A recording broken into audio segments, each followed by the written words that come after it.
Hello everyone, welcome to today's The Hindu Analysis. My name is Sai Ram Sampatrao. So ఈరోజు మనం 31st March 2022 Hindu అనాలిసిస్ని కంప్లీట్గా discuss చేద్దాం. So చాలా important articles రావడం అనేటటువంటిది జరిగింది. సో ప్రతిదాన్ని బ్యాక్గ్రౌండ్ నుంచి డీటెయిల్గా ఇన్డెప్త్ డిస్కస్ చేసేటటువంటి ప్రయత్నం చేద్దాం. జాగ్రత్తగా వినండి నాన్న. కానీ దానికంటే ముందు మన కోర్సెస్ గురించి ఒక చిన్న అనౌన్స్మెంట్ చేసుకొని మన ఆర్టికల్లోకి వెళ్ళిపోదాం. వినండమ్మా. ఈరోజు మన హిందూ అనాలిసిస్లోని మొదటి ఆర్టికల్ మనం మాట్లాడే ముందు ఒక చిన్న అనౌన్స్మెంట్. మనకెంతో ఇష్టమైనటువంటి యూపీఎస్సీ ఇన్ఫినిటీ ప్రోగ్రామ్ మన హైదరాబాద్కి వచ్చేసింది. హైదరాబాద్లోని అశోక్ నగర్లో మన బ్రాంచ్ అనేటటువంటిది మనం స్టార్ట్ చేయడం అనేటటువంటిది జరిగింది. సో 21st March అంటే మొన్నటి నుంచి న్యూ బ్యాచెస్ అనేవి స్టార్ట్ అయినాయి. సో ఎవరైనా జాయిన్ అయ్యేటటువంటి ఉద్దేశంలో ఉంటే ఒకసారి మన ఆఫ్లైన్ క్లాసెస్ అనేటటువంటి అటెండ్ అవ్వండి. 3 days డెమోస్ అటెండ్ అవ్వండి. సో మీకు పూర్తి కన్విక్షన్ అనేటటువంటిది బిల్డ్ అయిన తర్వాతే ఇక్కడ జాయిన్ అయితే మాకు ప్రతి టాపిక్ని డీటెయిల్డ్గా ఇన్డెప్త్ ఎక్స్ప్లెయిన్ చేస్తారు, చక్కగా ఎక్స్ప్లెయిన్ చేస్తారు, కేర్ అండ్ సపోర్ట్ ఉంటుంది అని మీరు పూర్తిగా నమ్మితేనే మన ఇన్స్టిట్యూట్లో అయితే మీరు జాయిన్ అవ్వండి. ఓకేనా? So UPSC infinity offline classes కోసం ఎంక్వైర్ చేస్తున్న వాళ్ళు గుర్తుపెట్టుకోండి, మన ఆఫ్లైన్ క్లాసెస్ 3 places ఉండడం అనేది జరిగింది. ఒకటి హైదరాబాద్లో మన ఇన్స్టిట్యూట్ ఉంది, విశాఖపట్నం వైజాగ్లో మన ఇన్స్టిట్యూట్ ఉంది, శ్రీకాకుళంలో కూడా మన ఇన్స్టిట్యూట్ అనేటటువంటిది ఉంది. సో ఫీజు కేవలం 70,000 రూపీస్ మాత్రమే, 5,000 per month.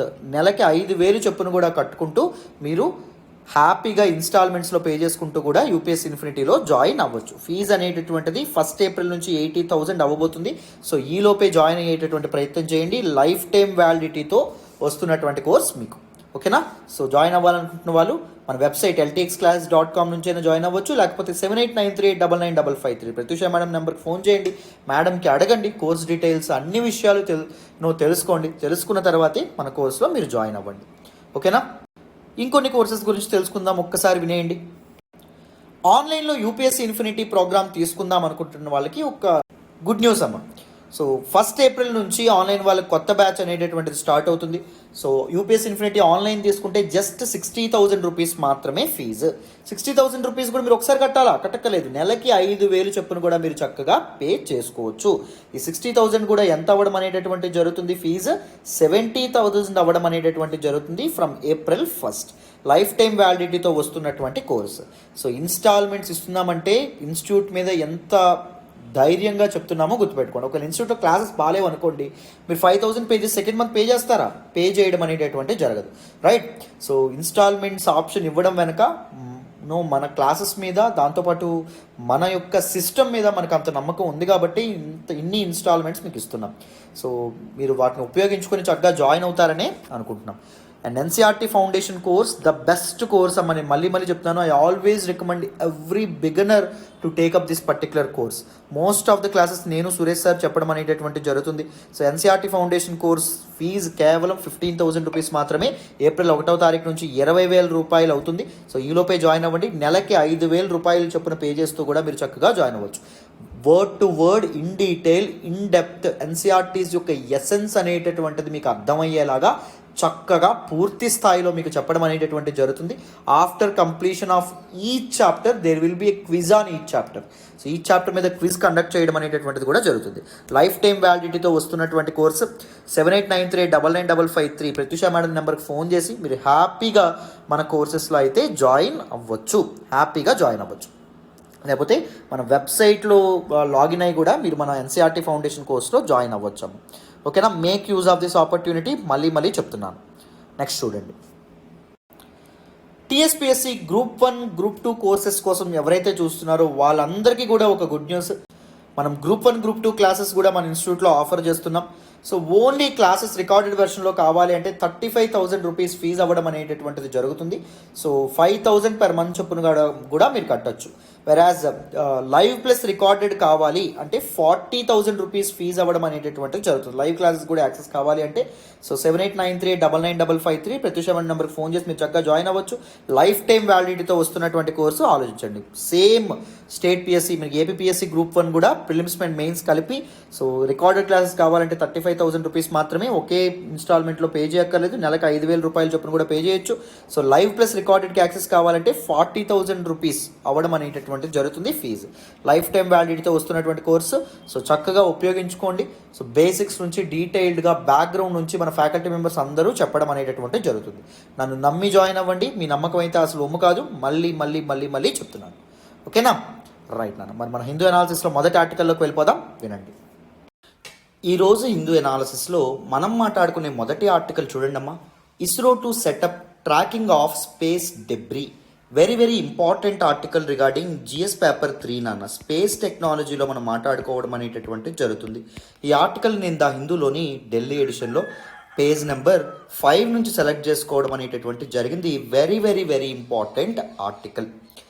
సో న్యూస్లోకి ఏం రావడం అనేటటువంటి జరిగింది అంటే, ఇండియన్ స్పేస్ రీసెర్చ్ ఆర్గనైజేషన్ మన ISRO it is trying to scale up it's capacity to track orbital debris. Space debris అంటే ముందు మనం తెలుసుకోవాలి. స్పేస్ డెబ్రీ అంటే ఏంటి? డెబ్రీ అంటే చెత్త అని చెప్పి అర్థం. స్పేస్ జంక్ అని చెప్పి అంటాము, లేదా స్పేస్ ట్రాష్ అని చెప్పి అంటాము, లేదా స్పేస్ పొల్యూషన్ అని చెప్పి అనడం అనేటటువంటి జరుగుతుంది. అండ్ దాంతోపాటు ఇంకొక పేరు ఏంటి అంటే స్పేస్ గార్బేజ్ అనేటటువంటి పేరుతో కూడా దీన్ని పిలవడం అనేటటువంటిది జరుగుతుంది. స్పేస్ డెబ్రీకి ఇలా చాలా పేర్లు ఉన్నాయి. ఇప్పుడు భూమి నుంచి శాటిలైట్స్ ఏవైతే ఉన్నాయో, కృత్రిమ ఉపగ్రహాలు ఏవైతే ఉంటాయో వాటిని లాంచ్ చేయడానికి లాంచ్ వెహికల్స్ ఏవైతే ఉన్నాయో అవి వాడతారు. సో లాంచ్ వెహికల్స్ శాటిలైట్ని నిర్ణీత కక్షల్లో ఆర్బిట్లో పెట్టిన తర్వాత అవి డిఫంక్ట్ అయిపోతాయి. అంటే వాటి ఫంక్షనింగ్ ఏదైతే ఉంటుందో అది అక్కడతో ఎండ్ అయిపోవడం అనేటటువంటి జరుగుతుంది. సో అదంతా ఎటు వెళ్ళిపోతుంది? స్పేస్లోనే అక్కడక్కడే తిరుగాడుతూ ఉండడం అనేటటువంటి జరుగుతాయి. దాంతోపాటు శాటిలైట్స్ వాటి యొక్క లైఫ్ టైం అయిపోయింది అనుకోండి, వాటి యొక్క లైఫ్ అనేది అయిపోయిన తర్వాత అవి కూడా స్పేస్ డెబ్రీ లాగా మారిపోవడం అనేటటువంటిది జరుగుతుంది. ది స్పేస్ డెబ్రీ ఏదైతే ఉందో అంటే అంతరిక్షంలో అక్కడక్కడే తిరుగాడుతునేటటువంటి చెత్త ఏదైతే ఉంటుందో, ఈ పొల్యూటెంట్స్ ఏవైతే ఉంటాయో the pose a serious threat to future launches. అంటే తర్వాత లాంచెస్కి అవి చాలా పెద్ద థ్రెట్స్గా మారడం అనేటటువంటిది జరుగుతుంది. సో స్పేస్ జంక్ లేదా space debris is a serious threat to different space research organisations అమ్మ. సో మరి ఈ స్పేస్ డెబ్రీస్ ఏదైతే ఉంటుందో, డెబ్రీ అని కూడా అంటాం, డెబ్రీ ఏదైతే ఉంటుందో దాన్ని ట్యాకిల్ చేయడానికి ISRO has come up with some important measures అండి. ఏంటా మెజర్స్? సో కెపాసిటీ బిల్డింగ్ అనేటటువంటిది చేయబోతుంది. అంటే సింపుల్గా అర్థం ఏంటి అంటే, సో ఈ స్పేస్ డెబ్రీని ట్రాక్ చేయడానికి కొత్త రాడార్స్ అండ్ దాంతోపాటు ఆప్టికల్ టెలిస్కోప్స్ వీటన్నింటినీ డిప్లాయ్ చేయబోతున్నారు. వీటన్నింటి యొక్క నెంబర్ అనేటటువంటిది పెంచబోతున్నారు. వీటన్నింటినీ ఇన్స్టాల్ చేయబోతున్నారు అన్నమాట. Under which program? Under Netra project. Very very important. Netra stands for network for space objects tracking and analysis project అని చెప్పడం అనేటటువంటి జరుగుతుంది. What exactly is this project Netra? It is an initiative by ISRO, Indian Space Research Organization, to develop an early warning system in space by the Indian Space Research Organization to detect debris and hazards to the Indian satellites and space assets. ఈ debris ఏం చేస్తాయంటే కొన్నిసార్లు ఈ మనం ఇప్పుడు యాక్టివ్గా ఉన్నటువంటి the satellites ఏవైతే ఉంటాయో వాటిని ఢీ కొనడం, వాటిని కొలైడ్ అవ్వడం లాంటివి చేస్తూ ఉంటాయి. So the pose a serious threat to these particular active satellites and active launch vehicles. So వీటిని తప్పించడానికి ఏదైనా ఒక స్పేస్ డెబ్రీ లేకపోతే ఏదైనా ఒక డిఫంక్ట్ మెటీరియల్ ఇన్ స్పేస్ ఏదైతే ఉందో, అదే ఫంక్షనింగ్ జరగనటువంటి లైఫ్ టైం అయిపోయినటువంటి ఏదైనా మెటీరియల్ దిస్ పర్టిక్యులర్ ఇదేదైతే ఉందో, ఐ మీన్ మనం చెప్పుకునేటటువంటి దిస్ యాక్టివ్ శాటిలైట్స్కి దగ్గరగా వచ్చింది అనుకోండి, ప్రాక్సిమిటీలోకి వచ్చాయి అనుకోండి, అప్పుడు ఏం చేస్తాయి these radars, these optical telescopes అనేటటువంటి వార్నింగ్ సిస్టమ్ అనేటటువంటిది ట్రిగ్గర్ చేయడం అనేటటువంటి జరుగుతుంది. ఒక వార్నింగ్ ఇస్తాయి అనమాట. దెన్ ఇస్రో లాంటి వాళ్ళు ఏం చేస్తారు, అక్కడ ఉండేటటువంటి ఇంపార్టెంట్ పర్సన్స్ ఎవరైతే ఉంటారో సైంటిస్టులు ఏం చేయడం అనేటటువంటి జరుగుతుంది, కొలిజన్ అవాయిడెన్స్ మాన్యూవర్స్ అనేటటువంటివి కండక్ట్ చేస్తారు. అంటే ఆ పర్టిక్యులర్ స్పేస్ డెబ్రీ ఈ శాటిలైట్కి ఢీ కొనకుండా దాన్ని తప్పించేటటువంటి ప్రయత్నం అనేటటువంటిది చేస్తారన్నమాట. అర్థమైందా? సో వార్నింగ్ అనేటటువంటిది అందించడానికి ఇప్పుడు ఏం చేస్తున్నారు, రాడార్స్, ఆప్టికల్ టెలిస్కోప్స్ వీటన్నింటినీ ఏర్పాటు చేయబోతున్నారు అనమాట. Very very very important. So project నేత్రాలో భాగంగా ఏం చేస్తారు, telescopes, radars, data processing units, control centres వీటన్నింటినీ నిర్మించడం అనేటటువంటిది జరుగుతుంది. చూడండి, a space debris tracking radar with range of 1500 kilometres, 1500 kilometres range ఉన్నటువంటి ఒక radar and an optical telescope will be inducted as part of establishing an effective surveillance and tracking network under Netra. So Netra ప్రాజెక్ట్లో భాగంగా ఈ radars and optical telescopes ఏవైతే ఉంటాయో వాటిని install చేయబోతున్నట్టు చెప్పడం అనేది జరిగింది. ఎందుకు? కేవలం 2021లోనే ఈ స్పేస్ డెబ్రీ నుంచి స్పేస్ డెబ్రీ యొక్క కొలిజన్ నుంచి 19 శాటిలైట్స్ 19 టైమ్స్ ఇస్రో అనేటటువంటిది ఆ కొలిజన్ని తప్పించడం అనేటటువంటిది జరిగింది. సో 19లో 14 కేవలం లోయర్త్ ఆర్బిట్లోనే ఇదవ్వడం అనేటటువంటిది జరిగిందంట. నా కొలిజన్ తప్పించడం అనేది జరిగిందంట. 5 జియో స్టేషనరీ ఆర్బిట్లో తప్పించడం అనేది జరిగిందంట. Low earth orbit, geostationary orbit, geosynchronous orbit, ఈ లాంచ్ వెహికల్స్, జిఎస్ఎల్వి, పిఎస్ఎల్వి ఇవన్నీ ఎవరికైనా తెలియకపోతే నేను ఆల్రెడీ దీని మీద ఒక వీడియో చేస్తున్నాను. First launch of ISRO in 2022 LTX classes అని చెప్పి యూట్యూబ్లో సెర్చ్ చేయండి. ఈ బేసిక్స్ అన్నీ నేను డీటెయిల్డ్గా ప్రతి ఒక్కరికి అర్థమయ్యే లాంగ్వేజ్లో ఇన్డెప్త్ చెప్పడం అనేటటువంటి జరిగింది. అందుకే మళ్ళీ ఇక్కడ వాటన్నింటినీ రిపీట్ చేయట్లేదు. అర్థమైందా? ఒకసారి మీరు అవన్నీ చూస్తే మీకు చాలా విషయాలు, చాలా బేసిక్స్ అనేటటువంటి క్లియర్ అవుతాయి. ఇన్ డీటెయిల్ ఎప్పుడైనా స్పేస్ టెక్నాలజీ గురించి, స్పేస్ శాటిలైట్ లాంచెస్ గురించి ఏ ఆర్టికల్ వచ్చినా మీ ఓన్గా అయితే మీరు అర్థం చేసుకుంటారు. ఓకేనా? అదొకటి మీరు గుర్తుపెట్టుకోండి. అండ్ దిస్ పర్టిక్యులర్ క్యామ్స్ ఏదైతే ఉంటుందో, కొలిజన్ అవాయిడెన్స్ మాన్యువర్స్ ఏవైతే ఉంటాయో, అంటే the trial or the measures that ISRO has taken to avoid these collisions, శాటిలైట్స్కి అండ్ స్పేస్ డెబ్రీకి మధ్య కొలిజన్ని అవాయిడ్ చేయడానికి వీళ్ళు తీసుకునేటటువంటి మెజర్స్, వాటిని క్యామ్స్ అని చెప్పి అనడం అనేటటువంటి జరుగుతుంది. ఇవి 2015లో 3 టైమ్స్ అలాంటివి అయ్యాయంట. అంటే 3 సార్లు కొలిజన్ తప్పించింది ఇస్రో. 2020లో చూస్తే 12 సార్లు ఇలా జరిగిందంట. వెరస్ 2021లో చూస్తే 19 టైమ్స్ జరగడం అనేటటువంటి జరిగిందంట. చూడండి ఎలా పెరగడం అనేటటువంటిది జరుగుతుంది. అందుకే there was a serious need for ISRO to scale up it's capacity to track orbital debris. So last year space agency ISRO, it has monitored 4382 events in low earth orbit and 3148 events in geostationary orbit. వీటిలో ఈ events ఏవైతే ఉంటాయో వాటిని notice చేయడం అనేటటువంటి జరిగిందంట. So అక్కడ ఈ low earth orbit, Indian geosynchronous ఆర్బిట్స్లో ఇండియన్ ఎసెట్స్ ఏవైతే ఉంటాయి, అంటే మన శాటిలైట్స్ కానీ లేకపోతే మన స్టేషన్స్ కానీ ఏవైతే ఉంటాయో వాటికి దగ్గరగా అది స్పేస్ డెబ్రీ అనేటటువంటిది రావడం అనేటటువంటిది జరిగిందంట. కొలైడ్ అయ్యే ప్రమాదాన్ని కూడా ఎన్నిసార్లు తప్పించారు? 2021లో 19 టైమ్స్ ఏకంగా తప్పించడం అనేటటువంటిది జరిగింది. గుర్తుపెట్టుకోండి. So there was a serious need అని చెప్పి మనం చెప్పుకోవచ్చు. అండ్ దాంతోపాటు ఇంకొకటి మీరు గమనించాలి. ఏంటి? సో ఎక్స్పర్ట్స్ ఏం చెప్తున్నారు అంటే ఈ మధ్య లాంచ్ కూడా పెరగడం అనేటటువంటి జరుగుతుంది. వరల్డ్ వైడ్ స్పేస్ మిషన్స్ కూడా పెరగడం అనేటటువంటి జరుగుతుంది. 2020లో 522 objects were placed in space with 1 or 2 launches. 102 లాంచెస్లో 522 ఆబ్జెక్ట్స్ ఇన్ శాటిలైట్స్ని వాటిని పెట్టడం అనేటటువంటి జరిగింది. వేరాస్ 2021లో అది ఎంతకు పెరిగిందో తెలుసా? 1860 ఆబ్జెక్ట్స్ని పెంచారు త్రూ 135 లాంచెస్. చూడండి స్పేస్లో ఎన్ని ఆబ్జెక్ట్స్ అనేటటువంటివి పెడుతున్నారు. సో ఆబ్జెక్ట్స్ పెరగడం వల్ల ఏం జరుగుతుంది? స్పేస్ డెబ్రీ కూడా తప్పకుండా పెరగడం అనేటటువంటి జరుగుతుంది. స్పేస్ డెబ్రీ అనేటటువంటిది పెరిగితే సో అప్పుడు it will definitely pose some serious threat to nations assets. So అందుకే ఇస్రో ఈ ప్రయత్నాలు అనేటటువంటివి స్పీడప్ చేయడం అనేటటువంటి జరిగింది. So this is all about this particular article. డీటెయిల్డ్గా ఈ ఆర్టికల్ కూడా మీకు అర్థమైందని అనుకుంటున్నాను. మరి నెక్స్ట్ ఆర్టికల్ మాట్లాడదాం, జాగ్రత్తగా వినండి నాన్న.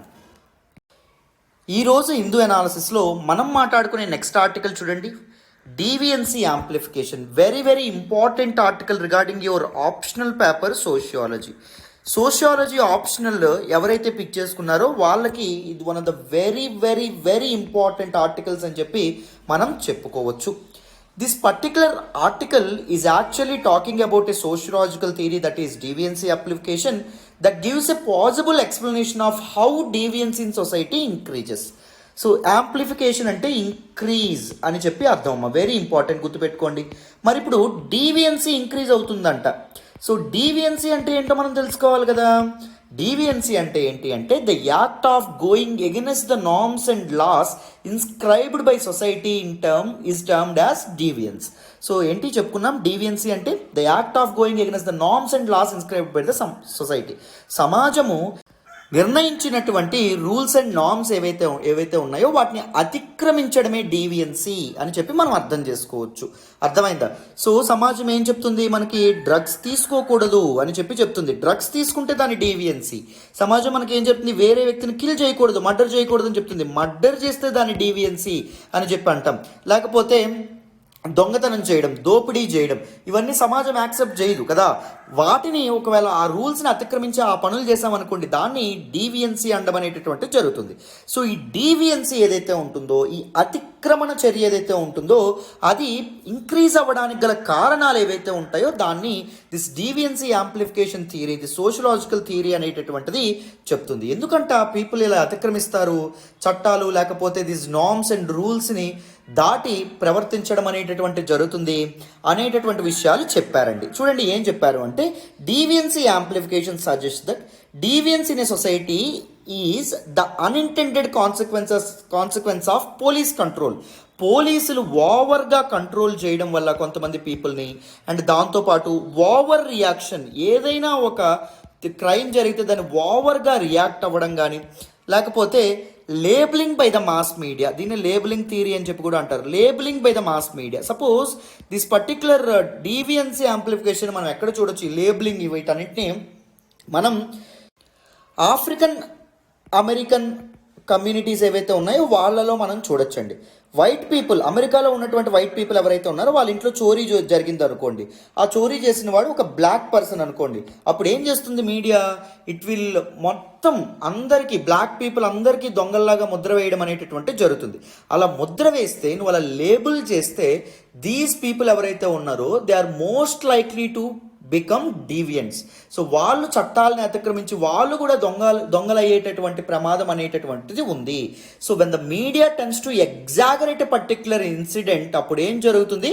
అన్ ఇండివిజువల్ మే చూస్ డీవియన్స్ అనేటటువంటిది చూస్ చేసుకునేటటువంటి అవకాశం ఉందని చెప్పి చెప్తున్నారు.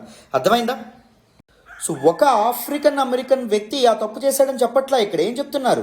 ఆఫ్రికన్ అమెరికన్ కమ్యూనిటీ మొత్తం అంతే వైలెన్స్కి పాల్పడుతుంది, రాబరీకి పాల్పడుతుంది అనేటటువంటి ఇది ఉండడం అనేటటువంటి జరుగుతుంది. ఇప్పుడు సపోజ్ మీకు ఆఫ్రికన్ కంట్రీస్ నుంచి వచ్చే వాళ్ళు ఎవరైనా మీ నైబర్హుడ్లో మీరు చూస్తే ఏమనుకుంటారు? వీళ్ళు డ్రగ్స్ తెచ్చి అమ్ముతారు అనే ఒక లేబులింగ్ మనం చేసేస్తాం, అవునా? నువ్వు అలా లేబుల్ చేస్తున్న కొద్దీ ఏం జరగడం అనేటటువంటి జరుగుతుంది? They will build that kind of behaviour. అర్థమైందా? సో ఈ స్టీరియోటైప్స్ని, ఈ లేబులింగ్ ఏదైతే ఉంటుందో దాన్ని నువ్వు పక్కన పెట్టాలి అనే విధంగా మనకి ఈ ఆర్టికల్ చెప్పడం అనేది జరిగింది. This particular theory is made popular. Labelling theory అనేటటువంటిది ఎవరు పాపులర్ చేశారు? హవార్డ్ బెకర్ అనేటటువంటి సోషియాలజిస్ట్ దీన్ని పాపులర్ చేయడం అనేటటువంటి జరిగింది. This labelling theory states that people come to identify and behave in ways that reflect how others label them. So people ఎలా ఇది చేస్తారు, ఎలా బిహేవ్ చేస్తారు, మిగిలిన వాళ్ళు వాళ్ళ గురించి ఏమనుకుంటున్నారో ఆ విధంగానే బిహేవ్ చేయడం అనేటటువంటి జరుగుతుంది. The theory suggest that when a person is labelled as a criminal due to a group he or she identifies with, కేవలం ఒక వర్గానికి సంబంధించినటువంటి వ్యక్తి అవ్వడం చేత ఆ వ్యక్తిని నువ్వు క్రిమినల్ అనేటటువంటి లేబుల్ వేసావు అనుకోండి ఆ వ్యక్తికి, అప్పుడు it can cause society to treat the person purely. అప్పుడు ఆ వ్యక్తిని సొసైటీ ఎలా చూస్తుంది? పూర్గా చూడడం అనేటటువంటి జరుగుతుంది. ఇదో there is some stereotypes like all Islamic people are terrorist అనేటటువంటి స్టీరియోటైప్ ఏదైతే ఉంటుందో అది మనకి చాలా మందిలో కనిపిస్తూ ఉండడం అనేటటువంటి జరుగుతుంది, అవునా? సో అలా ఉన్నప్పుడు సొసైటీ వాళ్ళని ఒక తక్కువగా చూడడం అనేటటువంటి జరుగుతుంది. ఎప్పుడైతే సమాజం అలా చూస్తుందో, which in turn results in the individual become deviant. ఆ సమాజం నన్ను ఇలా చూస్తుంది కాబట్టి ఆ సమాజం పెట్టినటువంటి నార్మ్స్, రూల్స్ని నేను ఎందుకు పాటించాలి? నేను వాటిని అతిక్రమిస్తాను అనేటటువంటి ఐడియాలజీ ఏదైతే ఉంటుందో అది పీపుల్లో బిల్డ్ అవ్వడం అనేటటువంటి జరుగుతుంది.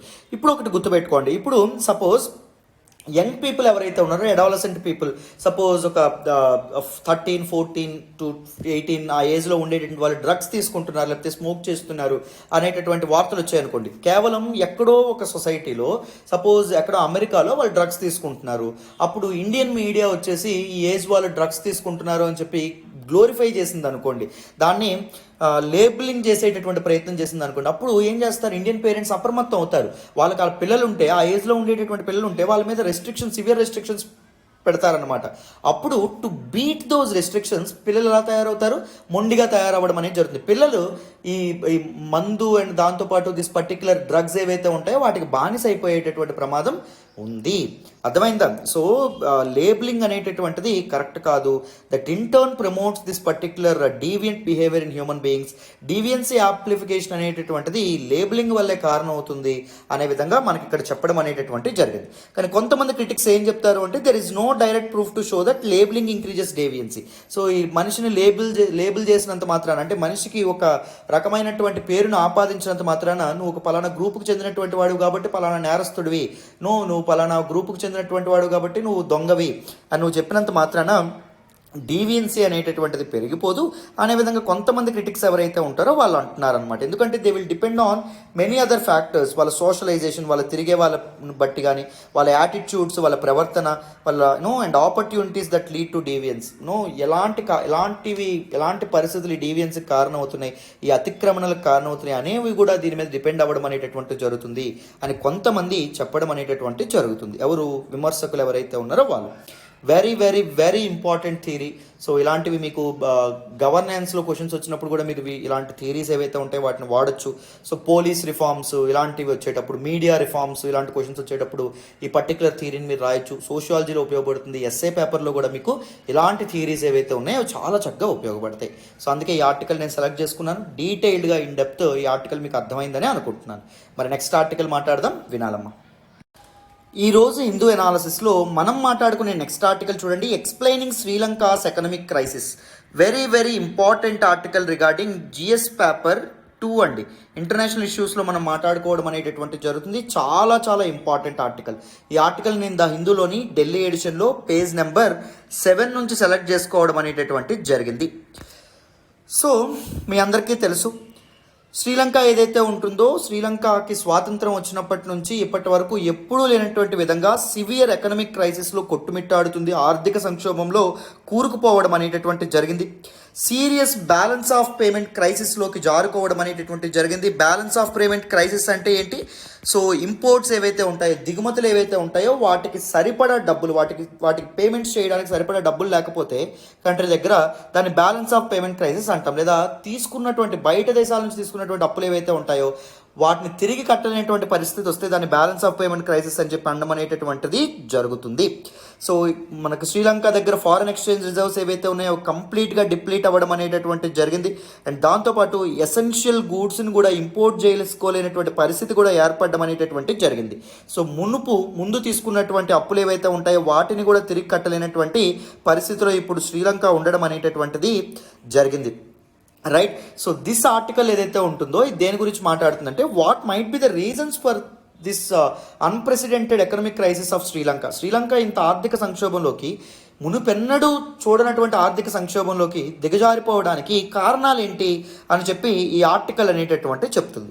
Here the author R Ramakumar says that the reasons behind this particular Sri Lankan economic crisis are of 2 types. One is historical imbalances. అంటే చారిత్రక నేపథ్యం అనేటటువంటిది కూడా ఉంది. చారిత్రక కారణాలు కూడా ఉండడం అనేటటువంటి జరిగింది. ముందు గతంలో జరిగినటువంటి కారణాలు అండ్ ప్రెజెంట్ ఎకనామిక్ స్ట్రక్చర్ కూడా వీక్గా ఉంది అని చెప్పి మన ఆథర్ ఎవరైతే ఉన్నారో ఆయన ఈ ఆర్టికల్లో చెప్పడం అనేటటువంటి జరిగింది. సో మొదటి రీజన్ ఏం చెప్తారు అంటే అన్ని దేశాల్లాగానే కొలోనియలిజం అని చెప్పడం అనేటటువంటి జరిగిందమ్మా.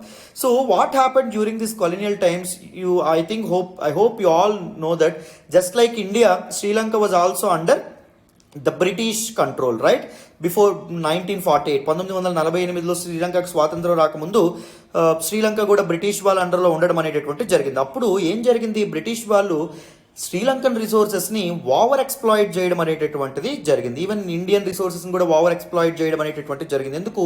To maximise their profits, to maximise their economy, to fund their imperialistic thirst అనమాట. అంటే ఎక్కువ రాజ్యాలను ఆక్రమించుకోవాలని చెప్పి వాళ్ళు కాస్ట్లీ వార్స్ని వేస్ట్ చేసేవాళ్ళు. ఆ కాస్ట్లీ వార్స్ని వేస్ట్ చేయడానికి, ఆ కాస్ట్లీ వార్స్కి మరి డబ్బు అవసరం కదా, ఆ డబ్బుని ఎక్కడి నుంచి కొలగొట్టేవాళ్ళు? దీస్ కొలోనియల్ స్టేట్స్ ఏవైతే ఉంటాయో, వలస రాజ్యాలు ఏవైతే ఉంటాయో వాటి నుంచి వాళ్ళు సంపాదించడం అనేటటువంటి జరిగింది. సో ఎప్పుడైతే రిసోర్సెస్ ఎక్స్ప్లాయిట్ అవ్వడం అనేది జరిగిందో అది one of the main important reason అని చెప్పి చెప్తున్నారు. అండ్ దాంతోపాటు 26 year long civil war, Sri Lanka ఒక ఘోరాతి ఘోరమైనటువంటి సివిల్ వార్ చూడడం అనేటటువంటి అనేటటువంటి జరిగింది. 2009లో మొత్తానికి సివిల్ వార్ ఎండ్ అవ్వడం అనేటటువంటిది జరిగింది. ఎంతోమంది తమిళులు ప్రాణాలు కోల్పోయారు. సో మెజారిటీ సిన్హలీస్కి, మైనారిటీ తమిళ్స్కి మధ్య ఒక ఘోరమైనటువంటి వార్ అనేటటువంటిది జరగడం అనేది జరిగింది.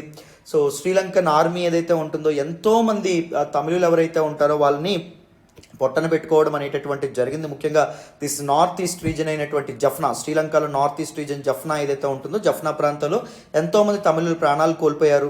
శ్రీలంకన్ ఆర్మీ వార్ క్రైమ్స్ కూడా పాల్పడింది అనేటటువంటి ఎలిగేషన్స్ కూడా ఉన్నాయి, అనేటటువంటి ఆరోపణలు కూడా ఉన్నాయన్నమాట. అర్థమైందా? రైట్. ఇది కూడా ఈ వార్ సమయంలో కూడా శ్రీలంక ఎప్పుడైనా ఒక వార్ లైక్ సిచ్యువేషన్ ఉన్నప్పుడు ముందుకు వెళ్ళగలదా? ఏ కంట్రీ అయినా వెళ్ళలేదు. అండ్ శ్రీలంకన్ సివిల్ వార్ గురించి ఎవరైనా పూర్తిగా తెలుసుకోవాలంటే ప్రతి ఒక్కరికి అర్థమయ్యే విధంగా నేను ఆల్రెడీ ఒక వీడియో చేస్తున్నాను. Sri Lankan civil war LTX class అని చెప్పి యూట్యూబ్లో సెర్చ్ చేస్తారు. నేను డీటెయిల్గా ఒక వీడియో చేశాను. సో ఆ వీడియో చూడండి, మీకు పూర్తి స్థాయిలో అర్థమవుతుంది ఎందుకు, what are the reasons for the civil war, ఇవన్నీ మీకు అర్థమవుతాయి, ఎలా ఎండ్ అయింది ఏంటి అని. ఓకేనా? రైట్. నెక్స్ట్ చూడండి, శ్రీలంకకి ఎక్స్పోర్ట్ కెపాసిటీ కూడా తక్కువ, ఎగుమతులు కూడా తక్కువ చేయగలదు. Only tea, rubber and garments ఏవైతే ఉంటాయో ఇవి మాత్రమే ఎక్స్పోర్ట్ చేయగలదు, ఎగుమతులు చేయగలదు. So there was no wide range of export materials అనేవి శ్రీలంకకు ఉన్నాయా, ఎక్స్పోర్ట్ సోర్సెస్ అనేటటువంటివి తక్కువగా ఉన్నాయి, అదొకటి. అండ్ దాంతోపాటు శ్రీలంక ఎక్కువగా టూరిజం అండ్ రెమిటెన్సెస్ మీద డిపెండ్ అవుతుంది, అది కూడా ఒక ప్రాబ్లం. ఇప్పుడు పర్యాటక శాఖ మీద డిపెండ్ అవ్వడం అనేటటువంటి జరుగుతుంది. దానివల్ల ఏంటి, ఇది COVID-19 లాంటివి వచ్చినాయి, COVID-19 పాండమిక్ లాంటివి ఏం చేయడం అనేటటువంటి జరిగింది, బార్డర్స్ క్లోజ్ చేస్తుంది. దానివల్ల టూరిస్టులు రావడం మానేశారు. టూరిస్టులు రాకపోవడం వల్ల ఫారిన్ ఎక్స్చేంజెస్, బయట దేశాల నుంచి డబ్బు రావడం మానేసింది. ఎవరికి? శ్రీలంకకి. అండ్ దాంతోపాటు రెమిటెన్సెస్ కూడా. రెమిటెన్సెస్ అంటే ఏంటి మీ అందరికీ తెలుసని అనుకుంటున్నాను. శ్రీలంక యొక్క పౌరులు ఎవరైతే ఉంటారో వాళ్ళు బయట దేశాలకు వెళ్ళి అక్కడ ఏవో పనులు చేసుకుంటూ లేకపోతే అక్కడ ఉద్యోగాలు చేసుకుంటూ జీతాలు ఇంటికి వేశారనుకోండి, ఆ జీతాలు ఏవైతే ఇంటికి వేస్తారో వాటిని రెమిటెన్సెస్ అని చెప్పడం అనేటటువంటి కొంత మొత్తాన్ని తిరిగి వేస్తారు కదా ఇంటి దగ్గర ఉన్నటువంటి ఫ్యామిలీస్కి. సో రెమిటెన్సెస్ మీద కూడా ఎక్కువగా ఆధారపడడం అనేటటువంటి జరుగుతుంది. దీస్ లాంగ్ రన్లో రెమిటెన్సెస్ ఇలాంటివి ఏవైతే ఉంటాయి వర్కౌట్ అవ్వవు. ఎప్పుడైనా ఏ కంట్రీ అయినా గ్రోత్ మీద, డెవలప్మెంట్ మీద ఎప్పుడూ కాన్సన్ట్రేట్ చేయాలి. బట్ శ్రీలంక అది ఎప్పుడూ ల్యాగ్లో ఉండడం అనేటటువంటి జరిగింది. And slow post war recovery. So civil war తర్వాత ఎకనామిక్ రికవరీ బాగానే జరుగుతుంది అనుకుంటే పోస్ట్ వార్ రికవరీ కూడా చాలా స్లోగా ఉండడం అనేటటువంటిది జరిగింది. రైట్. అది కూడా ఎందుకంటే ఇన్ఫ్రాస్ట్రక్చర్ అనేటటువంటిది లేకపోవడం, బెటర్ పాలసీస్ అనేటటువంటివి లేకపోవడం, దాంతోపాటు బెటర్ హ్యూమన్ రిసోర్సెస్, మానవ వనరులు, సో స్కిల్డ్ పీపుల్ అనే వాళ్ళు లేకపోవడం కూడా ఒక పెద్ద కారణం అని చెప్పుకోవచ్చు. మిస్గైడెడ్ పాలసీస్ కూడా ఇంపార్టెంట్ అండి. గవర్నమెంట్స్ ఒక ఆలోచన లేకుండా ఎలా పడితే అలా పాలసీస్ తీసుకురావడం ఏదైతే ఉంటుందో అది కూడా one of the point of concern అని చెప్పి మనం చెప్పుకోవచ్చు. సపోజ్ శ్రీలంక ఒక క్రైసిస్లో రన్ అవుతున్నప్పుడు వాళ్ళ పొలిటికల్ గెయిన్స్ కోసం వాళ్ళు ఏం చేసేవాళ్ళు అంటే ట్యాక్స్ బెనిఫిట్స్ ఇచ్చేవాళ్ళు. అంటే పన్నులు తగ్గించడం మొదలుపెట్టారు. వ్యాట్ ఇవన్నింటి మీద స్లాష్ విధించేవాళ్ళు, అంటే అవన్నీ తగ్గించేవాళ్ళు. సో అప్పుడు మరి పెరుగుతున్నటువంటి అప్పును IMF నుంచి, ఈ ఇంటర్నేషనల్ ఇన్స్టిట్యూషన్స్ నుంచి అప్పులు తెచ్చారు. మరి అప్పులు తిరిగి కట్టడానికి డబ్బులు ఉండాలి కదా, డబ్బులు మరి జనాల మీద పన్నులు వేయాలి కదా. కానీ రాజకీయ స్వలాభాల కోసం, రాజకీయంగా ఎదగడం కోసం ఓట్లు పడవేమో అని చెప్పి ట్యాక్స్ బెనిఫిట్స్ ఇవ్వడం మొదలుపెట్టారు. అది కూడా చాలా దెబ్బకొట్టింది. అండ్ డెట్ క్రైసిస్ ఏదైతే ఉంటుందో అదొకటండి. దిస్ సంక్షోభంలో కూరుకుపోయింది ఎవరు? శ్రీలంక. చాలా దేశాల నుంచి, చాలా ఇన్స్టిట్యూషన్స్ నుంచి, గ్లోబల్ ఇన్స్టిట్యూషన్స్ నుంచి అప్పు తీసుకురావడం అనేటటువంటి జరిగింది. పెరుగుతున్నటువంటి this mounting debt and the interest ఏవైతే ఉంటాయో అవి కట్టలేక చాలా ఒక సంక్షోభంలో కూరుకుపోవడం అనేటటువంటి జరిగింది. అప్పు తీర్చడానికి మళ్ళీ అప్పు, అప్పు తీర్చడానికి మళ్ళీ అప్పు, అలా ఒక అప్పుల సుడిగుండంలో కూరుకుపోయిందనమాట శ్రీలంక. సెక్యూరిటీ ఇష్యూస్ కూడా ఒక మెయిన్ కారణం. సో టూరిజం మీద డిపెండ్ అయినప్పటికీ టూరిజం సెక్టారు ఒక్కసారిగా మనకి పడిపోవడం అనేటటువంటి జరిగింది 2019 నుంచి. ఎందుకు? ఏప్రిల్ 2019లో మీ అందరికీ ఈస్టర్ బాంబ్ బ్లాస్ట్ తెలుసని అనుకుంటున్నాను. ఏకంగా 253 మంది పీపుల్ చనిపోయారు. సో ఇలాంటి బాంబ్ అటాక్స్ అనేవి జరుగుతుంటే బయట దేశాల నుంచి ప్రజలు వెళ్తారా? సో పర్యాటకులుగా వేరే ఆ దేశానికి వెళ్ళడం అనేటటువంటి జరగదు. సో ఇలాంటి సెక్యూరిటీ ఇష్యూస్ అండ్ మతపరమైనటువంటి దీస్ కాన్ఫ్లిక్ట్స్ ఏవైతే ఉన్నాయి, అల్లర్లు ఏవైతే ఉన్నాయో అవి కూడా శ్రీలంకన్ ఎకానమీకి పెద్ద దెబ్బ కొట్టడం అనేటటువంటి జరిగింది. And next 100% organic farming policy ఏదైతే ఉంటుందో ఈ పాలసీ కూడా తీసుకురావడం అనేది జరిగిందమ్మా. సో శ్రీలంక ఒకప్పుడు ఏం చేసేది అంటే దిస్ ఫెర్టిలైజర్స్ ఏదైతే ఉన్నాయి, కెమికల్ ఫెర్టిలైజర్స్, వాటి మీద సబ్సిడీస్ అనేటటువంటివి ఇచ్చేవి. అర్థమైంది. అంటే రైతులకి సబ్సిడీస్ అనేటటువంటివి ఇచ్చేవి. అంటే ఫెర్టిలైజర్ ధర ఏదైతే ఉంటుందో దాన్ని తగ్గించేవి అనమాట. కొంత ధరని గవర్నమెంట్ భరించుకునేది. బట్ ఈ వాళ్ళు ఫెర్టిలైజర్స్ తయారు చేస్తే పర్లా సబ్సిడీస్ ఇచ్చుకోవచ్చు, కానీ ఫెర్టిలైజర్స్ని బయట దేశం నుంచి ఇంపోర్ట్ చేసుకుంటున్నారు. బయట దేశం నుంచి కొనుక్కొని నువ్వు మళ్ళీ సబ్సిడీ ఇస్తే నీకు ప్రాబ్లం కదా. సో అందుకే ఈ కన్సర్న్ ఈ క్రైసిస్ నుంచి బయటపడడానికి శ్రీలంకన్ గవర్నమెంట్ తెలివైన పని చేస్తున్నాను అనుకుని ఒక తెలివైన పని చేసింది, ఒక తెలివి తక్కువ పని చేసింది. సారీ, ఏంటా తెలివి తక్కువ పని అంటే, సో పూర్తిగా కెమికల్ ఫెర్టిలైజర్స్ బ్యాన్ చేస్తే పోలా, బయట దేశం నుంచి మనం ఇంపోర్ట్ చేసుకోవడం మానేస్తే పోలా, మనం సబ్సిడీస్ కూడా ఇవ్వక్కర్లేదు కదా, మన ఎక్స్చక్కర్ మీద అంటే మన ఖజానా మీద కూడా పెద్ద భారం అనేటటువంటిది పడదు కదా అనేటటువంటి ఉద్దేశంతో ఓవర్ నైట్ ఒక పాలసీ తెచ్చేసి 100% ఆర్గానిక్ ఫార్మింగ్ అని చెప్పడం అనేది జరిగింది. చాలామంది దీస్ ఇంటలెక్ట్స్ ఎవరైతే ఉన్నారో అండ్ చాలామంది సైంటిస్టులు ఎవరైతే ఉన్నారో వాళ్ళు దీనికి అగ్రికల్చర్ సైంటిస్ట్ అందరూ దానికి నో చెప్పారు. ఒక్కసారిగా ఆర్గానిక్ ఫార్మింగ్ వైపు వెళ్ళడం కరెక్ట్ కాదు, ఎందుకు అంటే ఈల్డ్ అనేటటువంటిది సివియర్గా పడిపోతుంది, పంట దిగుబడి పడిపోతుంది. సో ఇప్పుడు పంట దిగుబడి మీరు ఎగ్జాంపుల్ చూస్తే ప్యాడీ చూడండి, ప్యాడీ 25% పడిపోయింది. అంటే వరి ఒకప్పుడు 100 బస్తాలు ఎకరానికి పండితే 75 బస్తాలకు పడిపోయింది. వెరాజ్ టీ ఏదైతే ఉంటుందో 35%కి, కోకోనట్ ఏదైతే ఉంటుందో 30%కి పడిపోవడం అనేది జరిగింది. ఎందుకు? కెమికల్ ఫెర్టిలైజర్స్ ఒక్కసారిగా వాడడం అనేటటువంటిది మానేయడం వల్ల. రైతులందరూ చాలా ప్రొటెస్టులు చేశారు. ప్రొటెస్టులు చేయడంతో మళ్ళీ లాస్ట్ ఇయర్ నవంబర్లో మళ్ళీ ఆర్గానిక్ ఫార్మింగ్ పాలసీని వెనక్కి తీసుకున్నారనుకోండి. కెమికల్ ఫెర్టిలైజర్స్ అనేటటువంటివి ఎలో చేస్తున్నారు. బట్ కానీ ఆల్ దీస్ ఇవేవైతే ఉన్నాయో ఇవన్నీ కలగలుపుకొని Sri Lanka one of the worst economic క్రైసిస్ని ఇప్పుడు పాపం ఫేస్ చేయడం అనేటటువంటి జరుగుతుంది. నిత్యావసర వస్తువులు ఏవైతే ఉన్నాయో విపరీతంగా పెరిగిపోవడం అనేటటువంటి జరిగింది. ఇన్ఫ్లేషన్ పీక్ స్టేజ్లో ఉంది. ద్రవ్యోల్బణం ఏదైతే ఉంటుందో ద్రవ్యోల్బణం పెరగడం అనేటటువంటిది జరిగింది. సో సామాన్యుల నడ్డి పెరగడం అనేటటువంటిది జరిగింది. సో బేసిక్ నీడ్స్ను కూడా ఫుల్ఫిల్ చేసుకోవడంలో సగటు శ్రీలంకన్ పౌరుడు ఎవరైతే ఉన్నారో వాళ్ళు చాలా ఇబ్బందులు పడడం అనేటటువంటి జరుగుతుందమ్మా. So these are some important reasons for Sri Lankan economic crisis. అర్థమైందన్న? ఐ హోప్ ప్రతి ఒక్కరికి డీటెయిల్డ్గా in depth this particular article మీ అందరికీ అర్థమైందనే అనుకుంటున్నాను. రైట్? ఇంకా కోవిడ్-19 వల్ల ఏం జరిగింది? కోవిడ్-19 వల్ల టూరిజం కోల్పోవడమే కాదు, ఈవెన్ గవర్నమెంట్ మీద కూడా భారం పడడం అనేటటువంటి జరిగింది. పబ్లిక్ హెల్త్ని చూసుకోవాలి కదా, ప్రజారోగ్యాన్ని చూసుకోవాలి, వ్యాక్సిన్స్ అనేటటువంటివి అందించాలి, ఇవన్నీ భారాలు అవ్వడం అనేది జరిగింది. సో చాలా నష్టపోయింది శ్రీలంక ఓవర్ ద టైం. అర్థమైందా? This is all about this particular article. మరి నెక్స్ట్ ఆర్టికల్ మాట్లాడదాం, వినాలమ్మా. ఈరోజు హిందూ ఎనాలిసిస్లో మనం మాట్లాడుకునే నెక్స్ట్ ఆర్టికల్ చూడండి. Sri Lankan navy attacks 3 fishers of Kodiakkarai. Very very important article regarding GS paper 2 అండి. ఇండియా శ్రీలంక రిలేషన్స్లో మనం మాట్లాడుకుంటాం. Very important article again. ఈ ఆర్టికల్ నేను ద హిందూలోని ఢిల్లీ ఎడిషన్లో పేజ్ నెంబర్ 9 నుంచి సెలెక్ట్ చేసుకోవడం అనేటటువంటి జరిగింది. చాలా ఇంపార్టెంట్ ఆర్టికల్. ఇప్పుడు మనం ఏం చేద్దాము అంటే ఈ ఆర్టికల్ యొక్క బ్యాక్గ్రౌండ్ అనేది మనం తెలుసుకుందాం. శ్రీలంకన్ ఫిషర్మెన్ ఇష్యూ ఏదైతే ఉంటుందో వెరీ వెరీ ఇంపార్టెంట్ ఇష్యూ అండి. It is a bottle neck issue between both the countries, India and Sri Lanka. So fishermen issue గురించి బ్యాక్గ్రౌండ్ తెలుసుకుందాం, తర్వాత ఈ ఆర్టికల్ని కాంప్రహెన్సివ్గా డిస్కస్ చేద్దాం. మీకు ఈజీగా అర్థమవుతుంది. నేను చాలాసార్లు ఆల్రెడీ హిందూ అనాలిసిస్లో చెప్పాను, మళ్ళీ చెప్పుకుందాం, జాగ్రత్తగా వినండి. చూడండి అన్న, what is this main fishermen problem? ఈ ఫిషర్మెన్ ఇష్యూ ఏంటి? Fishing disputes have always been a constant area of concern between this 2 South Asian neighbours. So both శ్రీలంకకి ఇండియాకి మధ్య ఈ ఫిషర్మెన్ ప్రాబ్లం ఎప్పటి నుంచో ఉండడం అనేది జరిగింది. శ్రీలంక ఎప్పటి నుంచో illegal fishing by Indian fishermen ఎవరైతే ఉంటారో, భారతీయ మత్స్యకారులు, ముఖ్యంగా తమిళనాడుకు చెందినటువంటి వాళ్ళు ఎవరైతే ఉన్నారో వాళ్ళు వాళ్ళ టెరిటోరియల్ వాటర్స్ లోకి రావడం అనేది జరుగుతుంది. అంటే ఆ టెరిటోరియల్ వాటర్స్ మీద మనకు హక్కు లేదు, కానీ మన ఫిషర్మెన్ ఖాళీ చేతులతో వెనక్కి రాలేక ఎక్కడికి వెళ్ళిపోతున్నారు? ఆ ఇంటర్నేషనల్ మ్యారిటైమ్ బార్డర్ లైన్ ఏదైతే ఉంటుందో అది దాటి శ్రీలంకన్ వాటర్స్ లోకి వెళ్ళిపోవడం అనేది జరుగుతుంది టు క్యాచ్ బెటర్ ఫిష్ అండి. అర్థమైందా? సో అదే ఇక్కడ చెప్పారు చూడండి. Sri Lanka has long expressed concerns about illegal fishing by Indian fishermen with in it's territorial waters across the Pak straight. Pak straight, it is the straight between India and Sri Lanka. So దీని గురించి కూడా మనం తెలుసుకునే, ఇది ఎక్కడుందో తెలుసుకునే ప్రయత్నం చేద్దాం. మీకు మ్యాప్ కూడా చూపిస్తాను, మీకు అర్థమవుతుంది.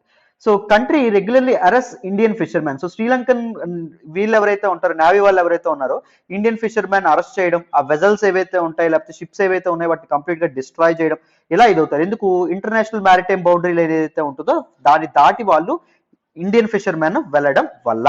This international maritime border line which demarcates between India and Sri Lanka అండి. మరి మన ఇండియా వాళ్ళు ఎందుకు వెళ్తున్నారు? అది ఇల్లీగల్ కదా సార్, మనదే కదా తప్పు అని మీకు రావచ్చు. సో దీస్ ఫిషర్మెన్ ఎవరైతే ఉంటారో most of these fishermen are illiterate. వాళ్ళు జనరేషనల్ గా తరతరాలుగా వాళ్ళు ఆ పాక్ స్ట్రైట్ లో విచ్చలవిడిగా ఫిషింగ్ అనేది చేసుకోవడం అనేది జరిగేది. ఇప్పుడు 1970లో నువ్వు ఇంటర్నేషనల్ మ్యారిటైమ్ బార్డర్ లైన్ అనేటటువంటి ఒక లైన్ గీసేసి నువ్వు అవతలకి వెళ్ళకూడదంటే ఎలాగా? వాళ్ళు జనరేషనల్స్ గా ఫ్రమ్ జనరేషన్స్ వాళ్ళు అక్కడ ఫిష్ పట్టుకుంటున్నారు, చేపలు పట్టుకుంటున్నారు, రిచ్ ప్రాన్స్ ఏవైతే ఉన్నాయో అక్కడ దొరుకుతాయి, వాళ్ళకి మంచి క్యాచ్ దొరుకుద్ది. నువ్వు ఇప్పటికిప్పుడు ఆపేయమంటే ఎలాగా? జరగదు కదా. So Indian straight side of Pak straight ఏదైతే ఉంటుందో అక్కడ ఈ రొయ్యలు ఏవైతే ఉన్నాయో అవి దొరకవు. సో వీళ్ళు కొన్నిసార్లు రొయ్యలు పడనప్పుడు వీళ్ళు ఏం చేస్తారు, ఖాళీ చేతులతో ఇంటికి రాక ఇంత రిస్క్ చేసాం, ఖాళీ చేతులతో ఇంటికి ఎలా వెళ్తాం అని చెప్పి ఒక్కసారి రిస్క్ తీసుకుందాం అని చెప్పి లైన్ దాటి వీళ్ళు బయటకు వెళ్తారు. ఒకవేళ నావీ పట్టుకుంటే వాళ్ళని జైల్లో పెట్టడం కానీ, వాళ్ళని అరెస్ట్ చేయడం కానీ, అండ్ వీళ్ళని వాళ్ళ తాలూకు వెజల్స్ డ్యామేజ్ చేయడం కానీ జరిగేది. ఏంటి, శ్రీలంకన్ నావీ ఏదైతే ఉంటుందో అది. India also detain Sri Lankan fishermen for the illegal fishermen. And అప్పుడప్పుడు, ఎప్పుడు కాదు కొన్ని సమయాల్లో శ్రీలంక ఫిషర్మెన్ కూడా ఈ మ్యారిటైమ్ బార్డర్ లాని దాటి యువతలకి రావడం అనేది జరిగేది. సో వచ్చేటప్పుడు కూడా ఇండియా కూడా వాళ్ళని అరెస్ట్ చేయడం కానీ, లేకపోతే ఇండియన్ నేవీ వాళ్ళు పట్టుకోవడం కానీ జరిగేది. This fishermen problem is very contested concern అండి between both these neighbours, that is India and Sri Lanka. అర్థమైందా? ఇంకొక ఇష్యూ ఏంటంటే కచాతివు ఐలాండ్ ఇష్యూ అనేది ఉంది, ఒకసారి చూడండి. అండ్ దానికంటే ముందు పాక్ స్ట్రైట్ ఎక్కడ ఉంటుందో చూపిస్తానని చెప్పాను కదా, ఇదిగోండి దిస్ ఈజ్ పాక్ స్ట్రైట్. ఈ మధ్యలో ఉండేటటువంటి ఈ ప్రాంతం ఏదైతే ఉంటుందో ఇది పాక్ స్ట్రైట్. ఇది గల్ఫ్ ఆఫ్ మన్నార్ అవ్వడం అనేది జరుగుతుంది, జాగ్రత్తగా గుర్తుపెట్టుకోండి. అర్థమైందా? రైట్. నెక్స్ట్ అండి, ఈ పాక్ స్ట్రైట్ లో ఇప్పుడు ఫిషర్ మ్యాన్ ఇదిగోండి ఇక్కడ ఈ శ్రీలంకన్ మ్యారిటైమ్ బార్డర్ ఏదైతే ఉంటుందో దాటి అవతలకు వెళ్ళడం అనేది జరుగుతుంది టు క్యాచ్ రిచ్ ప్రాన్స్ అమ్మ. ఓకేనా? నెక్స్ట్ చూడండి. రైట్. నెక్స్ట్ చూడండి, కచాతివు ఐలాండ్ ఇష్యూ. ఈ కచాతివు ఐలాండ్ ముందు ఎక్కడుందో తెలుసుకునే ప్రయత్నం చేద్దాం, తర్వాత ఈ పర్టికులర్ ఆస్పెక్ట్ డీటెయిల్ గా డిస్కస్ చేద్దాం. వినండి. చూడండి, ఇదిగోండి పాక్ స్ట్రైట్ లోనే ఇక్కడ చిన్న ఐలాండ్ ఒకటి ఉంటుంది బిట్వీన్ ఇండియా అండ్ దాంతో పాటు Sri Lanka, that is Katchatheevu island. So Katchatheevu island ఎక్కడుందో అర్థమైంది కదా. సో ఇప్పుడు ఒకసారి ఇష్యూ తెలుసుకునే ప్రయత్నం చేద్దాం, వినండి నన్ను. ఇష్యూ ఏంటి అంటే, దిస్ కచాతివు ఐలాండ్ ఏదైతే ఉంటుందో ఇట్ ఈస్ అన్ అన్ఇన్హాబిటేటెడ్ ఐలాండ్. అంటే అక్కడ మనుషులు ఎవరు ఉండడం అనేది జరగదు, మనుషులు ఎవరు జీవనం సాగించడం అనేది జరగదు. అండ్ ఈ ఐలాండ్ ని ఇండియా అనేది శ్రీలంకకి సీడ్ చేయడం అనేది జరిగింది. అంటే ఇండియా శ్రీలంకకి ఐలాండ్ ని ఇచ్చేయడం అనేది జరిగింది. ఇప్పుడు 1974లో కచాతివు ఐలాండ్ ప్యాక్ట్ అనేటటువంటి ఒక అగ్రిమెంట్ అనేది జరగడం అనేది జరిగింది. ఆ అగ్రిమెంట్ లో భాగంగా 1974లో ఇండియా ఐలాండ్ ని శ్రీలంకకు అప్పగించడం అనేది జరిగింది. సో శ్రీలంక తర్వాత ఈ కచాతివు ఐలాండ్ ని ఒక సాక్రెడ్ ల్యాండ్ గా గుర్తించడం, ఒక పవిత్ర స్థలంగా గుర్తించడం అనేది జరిగింది. ఎందుకంటే అక్కడ ఒక క్రిస్టియన్ క్యాథలిక్ ష్రైన్ ఏదైతే ఉంటుందో, ఒక టెంపుల్ ఏదైతే ఉంటుందో అది ఉంది కాబట్టి. అండ్ మన సెంట్రల్ గవర్నమెంట్ కూడా it comes under that particular Katchatheevu island comes under Sri Lankan sovereignty, శ్రీలంకకే కంప్లీట్ గా చెందినటువంటిది అని చెప్పి 1974లో గుర్తించడం అనేది జరిగింది. కానీ తమిళనాడు ఏమంటుంది అంటే, తమిళనాడు స్టేట్ కచాతివు అనేటటువంటిది ఇండియన్ టెరిటరీలో భాగము. ఎందుకంటే తమిళ్ ఫిషర్మెన్ ఎవరైతే ఉన్నారో వాళ్ళు దాన్ని ఉపయోగించుకునే వాళ్ళు జనరేషన్స్ గా ఈ కచాతివు ఐలాండ్ ని ఎందుకు ఉపయోగించుకునే వాళ్ళు అంటే, పాక్ స్ట్రైట్ లో ఏదైతే చేపలు పడతాయో వాటిని సోర్స్ చేసుకోవడానికి, అంటే వాటిని విడదీయడానికి, పలానా చేపలు ఇప్పుడు వేసుకుంటారు కదా, ఇది పెద్ద చేప ఇది చిన్న చేప అని విడదీయడానికి కానీ, లేకపోతే వాళ్ళు నెట్స్ ఏవైతే ఉంటాయో ఆరబెట్టుకోవడం కానీ, ఒకవేళ లాంగ్ చాలా ఎక్కువ కాలం పాటు ఒకవేళ వాళ్ళ వేట అనేది హంట్ అనేది కొనసాగింది అనుకోండి, అప్పుడు మధ్యలో ఆ ఐలాండ్ లో రెస్ట్ తీసుకోవడానికి కానీ కచాతివు ఐలాండ్ వాళ్ళు ఉపయోగించడం అనేది జరిగింది. ఇండియా తమిళనాడు గవర్నమెంట్ తో ఎటువంటి సంప్రదింపులు జరపకుండా యూనిలాటరల్ గా సెంట్రల్ గవర్నమెంట్ ఏం చేసింది, ఆ తాలూకా ఐలాండ్ ఏదైతే ఉంటుందో అది శ్రీలంకకు అప్పగించడం అనేది జరిగింది. సో ఫిషర్ మ్యాన్ ని ఆ ఐలాండ్ లోకి రావద్దంటున్నారు ఇప్పుడు నేవీ వాళ్ళు. అది ఎలా కుదురుతుంది, జనరేషనల్ గా తమిళ ఫిషర్ మ్యాన్ వాడుకున్నారు కదా. సో అది ఇక్కడ ఒక పాయింట్ ఆఫ్ కాన్ఫ్లిక్ట్ గా ఉండడం అనేది జరిగింది. అండ్ ఈ కచాతివు ఐలాండ్ చుట్టుపక్కల ఉండేటటువంటి దీస్ సాయిల్స్ ఏవైతే ఉన్నాయో, సో అక్కడ మనకి రిచ్ ప్రాన్ ఏదైతే ఉంటుందో దొరకడం అనేది జరుగుతుంది. అది కూడా one of the important fact. అక్కడ వాటర్స్ ఏవైతే ఉన్నాయి రిచ్ క్యాచ్ అనేది దొరకడం అనేది జరుగుతుంది. అందుకే కచాతివు ఐలాండ్ దగ్గరికి మన ఫిషర్మెన్, తమిళ్ ఫిషర్మెన్ వెళ్ళాలని చెప్పి ప్రయత్నిస్తారు. So fishermen issue has always been a serious issue అండి. రైట్, అర్థమైందా కంప్లీట్ బ్యాక్గ్రౌండ్? మరి ఇప్పుడు మనం న్యూస్లోకి ఏమొచ్చిందో తెలుసుకునేటటువంటి ప్రయత్నం చేద్దాం. జాగ్రత్తగా వినండి, మీకు క్లియర్గా అర్థమైపోతుంది. సో న్యూస్లోకి ఏమొచ్చింది అంటే, శ్రీలంకన్ నేవీ ఏదైతే ఉంటుందో it has attacked 3 fishers of Kodiakkarai. Thanjavur డిస్ట్రిక్ట్కి, మన తమిళనాడులోని తంజావూరు డిస్ట్రిక్ట్కి చెందినటువంటి 3 మత్స్యకారుల పైన శ్రీలంకన్ నేవీ ఏదైతే ఉంటుందో వాళ్ళు అటాక్ చేయడం అనేటటువంటి జరిగింది అని చెప్పి మనకి చెప్పడం అనేది జరిగింది. So this particular issue Sri Lankan fishermen Indian వాటర్స్లోకి అడుగుపెట్టడం, ఇండియన్ ఫిషర్మెన్ శ్రీలంకన్ వాటర్స్లోకి అడుగుపెట్టడం, this is always been a contested issue అండి. ఎన్నోసార్లు మనకి న్యూస్లోకి రావడం అనేది జరిగింది, ఎన్నోసార్లు ఇదే పర్టిక్యులర్ ఆర్టికల్ని ఎక్స్ప్లెయిన్ చేయడం అనేటటువంటిది జరిగింది. సో ఇంకొకసారి ఈ పర్టిక్యులర్ ఆర్టికల్ అనేటటువంటిది, ఇలాంటి ఆర్టికల్ వచ్చినప్పుడు మీరు చక్కగా బ్యాక్గ్రౌండ్ మీకు తెలుసు కాబట్టి మీరు ఈజీగా ఓన్గా చదువుకోవచ్చు. ఓకేనా? మరి నెక్స్ట్ ఆర్టికల్ మాట్లాడదాం, వింటారా? వినండి నాన్న. ఈరోజు హిందూ ఎనాలిసిస్లో మనం మాట్లాడుకునే నెక్స్ట్ ఆర్టికల్ చూడండి అమ్మా. Purchase of 15 indigenous LCH approved very important light combat helicopters అంటాం. సో ఈ ఆర్టికల్ మనం జిఎస్ పేపర్ 2 గవర్నెన్స్లోను అండ్ దాంతోపాటు జిఎస్ పేపర్ 3 డిఫెన్స్లో కూడా మనం మాట్లాడుకుంటాం. So the cabinet committee on security under the chairmanship of prime minister Narendra Modi, so వాళ్ళు మీట్ అవ్వడం అనేటటువంటి జరిగింది on Wednesday and they approved procurement of 15 indigenous light combat helicopter limited series production at the cost of 3,887 crore అమ్మ. అర్థమైందా? So defence infrastructure కోసం 377 కోట్లు కేటాయించారు. వెరాజ్ 15 ఇండిజినస్ అంటే ఇండియాలోనే తయారయ్యేటటువంటి లైట్ కంబాట్ హెలికాప్టర్స్ ఏవైతే ఉంటాయో వాటిని కూడా 3,887 కోట్లు వెచ్చించి ప్రొక్యూర్ చేసుకోబోతున్నారు. ఇది మనకి న్యూస్లోకి రావడం అనేటటువంటిది జరిగింది. Very important article. India is strongly focus on it's defence capabilities and defence capacities అండి. ఈ డిఫెన్స్ సెక్టార్లో కెపాసిటీ బిల్డింగ్ కోసం ఇండియా చాలా కృషి చేయడం అనేటటువంటిది జరుగుతుంది. ఈ కాంటెక్స్లో మనం ఒకసారి క్యాబినెట్ కమిటీస్ అంటే ఏంటి, ఇక్కడ క్యాబినెట్ కమిటీ ఆన్ సెక్యూరిటీ అన్నారు. అసలు ఇంతకీ క్యాబినెట్ కమిటీస్ అంటే ఏంటి సార్? నేను ఆల్రెడీ ముందు ఒకసారి ఈ క్యాబినెట్ కమిటీస్ గురించి డీటెయిల్డ్గా డిస్కస్ చేయడం అనేటటువంటిది జరిగింది. సో ఈ క్యాబినెట్ కమిటీస్ అంటే ఏంటి, మొత్తం ఎన్ని క్యాబినెట్ కమిటీస్ ఉంటాయి అండ్ దీనికి సంబంధించిన క్యాబినెట్ కమిటీస్ వాళ్ళ అడ్వాంటేజెస్ డిసడ్వాంటేజెస్ వీటన్నింటినీ డీటెయిల్గా తెలుసుకుందామా? జాగ్రత్తగా ఫోకస్డ్గా వినండి, మీకు ఈజీగా అర్థమవుతుంది. సో మనం ఇప్పుడు క్యాబినెట్ కమిటీస్ ఏవైతే ఉన్నాయో వాటి గురించి చక్కగా మనం మాట్లాడే ప్రయత్నం చేద్దాం. జాగ్రత్తగా వినండి. అసలు ఇంతకీ క్యాబినెట్ అంటే ఏంటి, ఇది మనం తెలుసుకోవాలి. మన కాన్స్టిట్యూషన్లో, మన రాజ్యాంగంలో పార్ట్ 5 ఆఫ్ ద కాన్స్టిట్యూషన్ ఉంటుంది.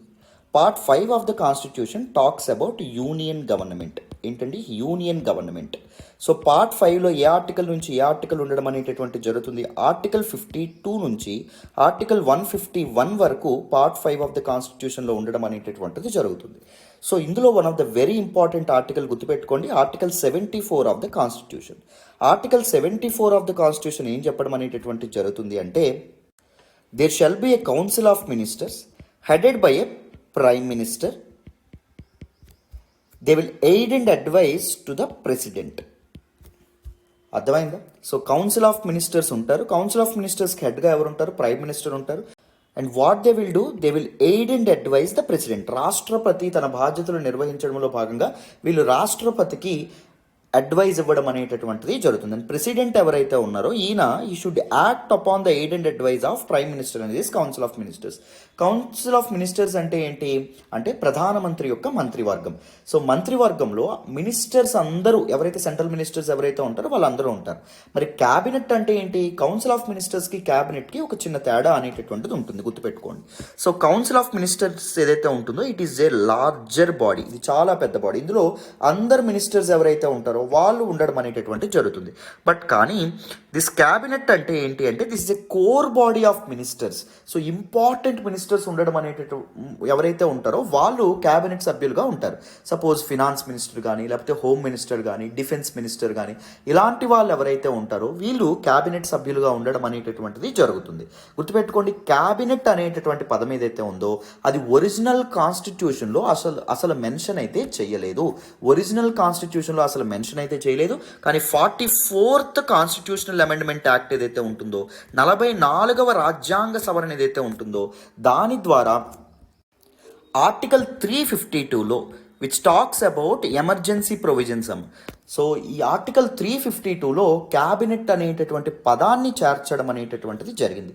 మీకు క్లారిటీ వచ్చిందని అనుకుంటున్నాను, రైట్? క్యాబినెట్ అనేటటువంటి పదం మన ఒరిజినల్ కాన్స్టిట్యూషన్లో అయితే మెన్షన్ చేయబడలేదు. ఓకేనా? కౌన్సిల్ ఆఫ్ మినిస్టర్స్ అనేటటువంటి పదం మెన్షన్ చేయబడిందా అంటే మెన్షన్ చేయబడింది. 44వ రాజ్యాంగ సవరణ ద్వారా అంటే రాజ్యాంగాన్ని సవరించి క్యాబినెట్ అనే పదాన్ని ఇంక్లూడ్ చేశారు. క్యాబినెట్ అనే పదం ఎన్నిసార్లు మన రాజ్యాంగంలో మెన్షన్ చేయబడింది? Only once. అది కూడా ఏ కాన్స్టిట్యూషనల్ అమెండ్మెంట్ యాక్ట్ ద్వారా ఇంట్రడ్యూస్ చేయబడింది 44th కాన్స్టిట్యూషనల్ అమెండ్మెంట్ యాక్ట్.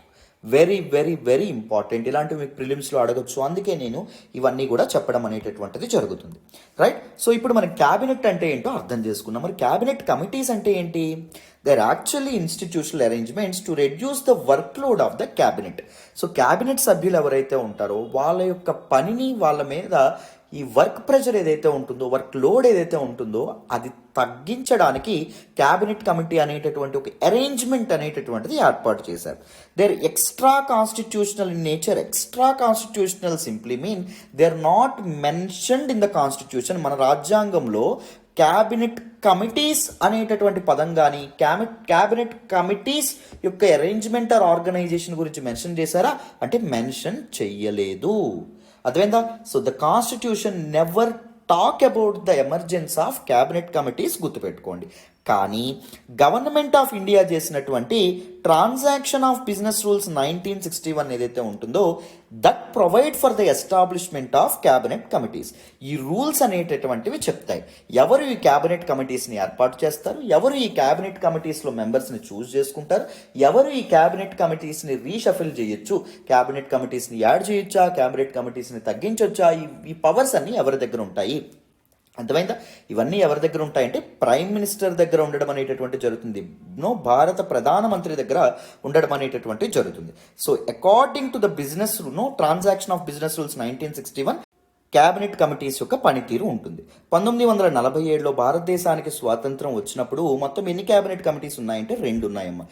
మరి మనం ఇప్పుడు క్లాస్ చెప్పుకుంటున్న నాటికి ప్రెజెంట్ 2022కి మొత్తం ఎన్ని ఉన్నాయంటే 8 ఉండడం అనేటటువంటి జరిగింది. 2019 ముందు 6 ఉండేవి. 2019 తర్వాత ప్రైమ్ మినిస్టర్ నరేంద్ర మోడీ గారు 2 అదర్ క్యాబినెట్ కమిటీస్ ఏవైతే ఉన్నాయో వాటిని కాన్స్టిట్యూట్ చేయడం అనేది జరిగింది. మొత్తం ఇప్పుడు 8 ఉండడం అనేటటువంటిది జరిగింది. So there will be 2 types of cabinet committees. One is standing cabinet committees that are permanent in nature. Ad hoc these are actually temporary in nature. అంటే ఏదైనా పర్టికులర్ ఇష్యూ అనేటటువంటిది నడుస్తోంది అనుకోండి, ఆ ఇష్యూని రిజాల్వ్ చేసేంత వరకు మాత్రమే దిస్ అడ్హాక్ లేదా టెంపరీ కమిటీస్ అనేటటువంటి ఉంటాయి. వెరాజ్ స్టాండింగ్ అని ఎందుకన్నాం? Standing that means they are permanent in nature. So some cabinet committees are permanent in nature. మొత్తం పర్మనెంట్ క్యాబినెట్ కమిటీస్ ఎన్ని ఉన్నాయండి? 8 ఉండడం అనేటటువంటిది జరిగింది. Very very very important. మీకు క్లియర్గా అర్థమైందనే అనుకుంటున్నాను. సో ప్రైమ్ మినిస్టర్ ఎవరైతే ఉన్నారో ఈయన స్టాండింగ్ కమిటీస్ని కాన్స్టిట్యూట్ చేయడం అనేటటువంటి జరుగుతుంది. క్యాబినెట్ కమిటీస్ ఏవైతే ఉన్నాయో వాటి యొక్క ఫంక్షన్స్ని కూడా ఆయనే అసైన్ చేస్తారు. ఏ క్యాబినెట్ కమిటీ ఏ పనులు చేయాలి అనేటటువంటి విషయాన్ని కూడా ఎవరు చెప్తారు? ప్రైమ్ మినిస్టర్ గారే చెప్పడం అనేటటువంటిది జరుగుతుంది. He has the power to add or reduce the number of committees.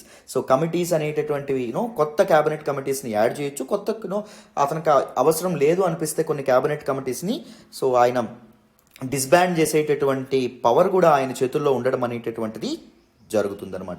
ఇందాకే చెప్పాను కదా, 2019లో ప్రైమ్ మినిస్టర్ నరేంద్ర మోడీ గారు 2 కొత్త క్యాబినెట్ కమిటీస్ ఏవైతే ఉన్నాయో వాటిని కాన్స్టిట్యూట్ చేయడం అనేటటువంటిది జరిగింది. సో వీటి యొక్క మెంబర్స్ ఒక్కొక్క కమిటీలో ఎంతమంది ఉంటారు? 3 to 8 మెంబర్స్ ఉండడం అనేటటువంటి జరుగుతుంది. 3 నుంచి 8 మంది సభ్యులు ఉండడం అనేటటువంటి జరుగుతుంది. సో యూజువల్గా దిస్ క్యాబినెట్ కమిటీస్లో క్యాబినెట్ సభ్యులే ఉంటారనమాట. యూజువల్గా the core team of ministers ఎవరైతే ఉంటారో వాళ్ళే వీటిలో మెంబర్స్గా ఉండడం అనేది జరుగుతుంది. కొన్నిసార్లు అంటే కానీ అదర్ మినిస్టర్స్ ఎవరైతే ఉంటారో, మినిస్టర్ ఆఫ్ స్టేట్ వీళ్ళందరూ ఉంటారు కదా, అదర్ మినిస్టర్స్ని దీనిలో ఇంక్లూడ్ చేయొచ్చా అంటే అది ప్రైమ్ మినిస్టర్ ఇష్టం అనమాట. ప్రైమ్ మినిస్టర్ తనకిష్టం వచ్చినటువంటి వ్యక్తిని క్యాబినెట్ కమిటీస్లో మెంబర్స్గా నియమించవచ్చు. బట్ యూజువల్గా ఎవరిని నియమించడం అనేటటువంటిది జరుగుతుంది? కోర్ మెంబర్స్ని నియమించడం అనేది జరుగుతుంది who have expertise in that particular issue. ఓకేనా? So in case the prime minister is a member of a committee he invariably presides over it.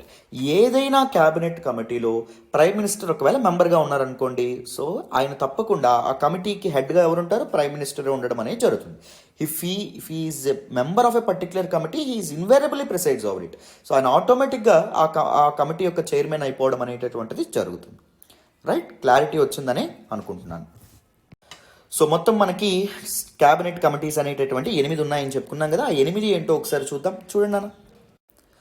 So list of cabinet committees at present 2022కి మొత్తం ఈ class మనం చెప్పుకుంటున్నప్పటికీ 8 ఉండడం అనేటటువంటి జరిగింది. మొదటిది ఏంటో చూడండి, cabinet committee on appointments. Very very important.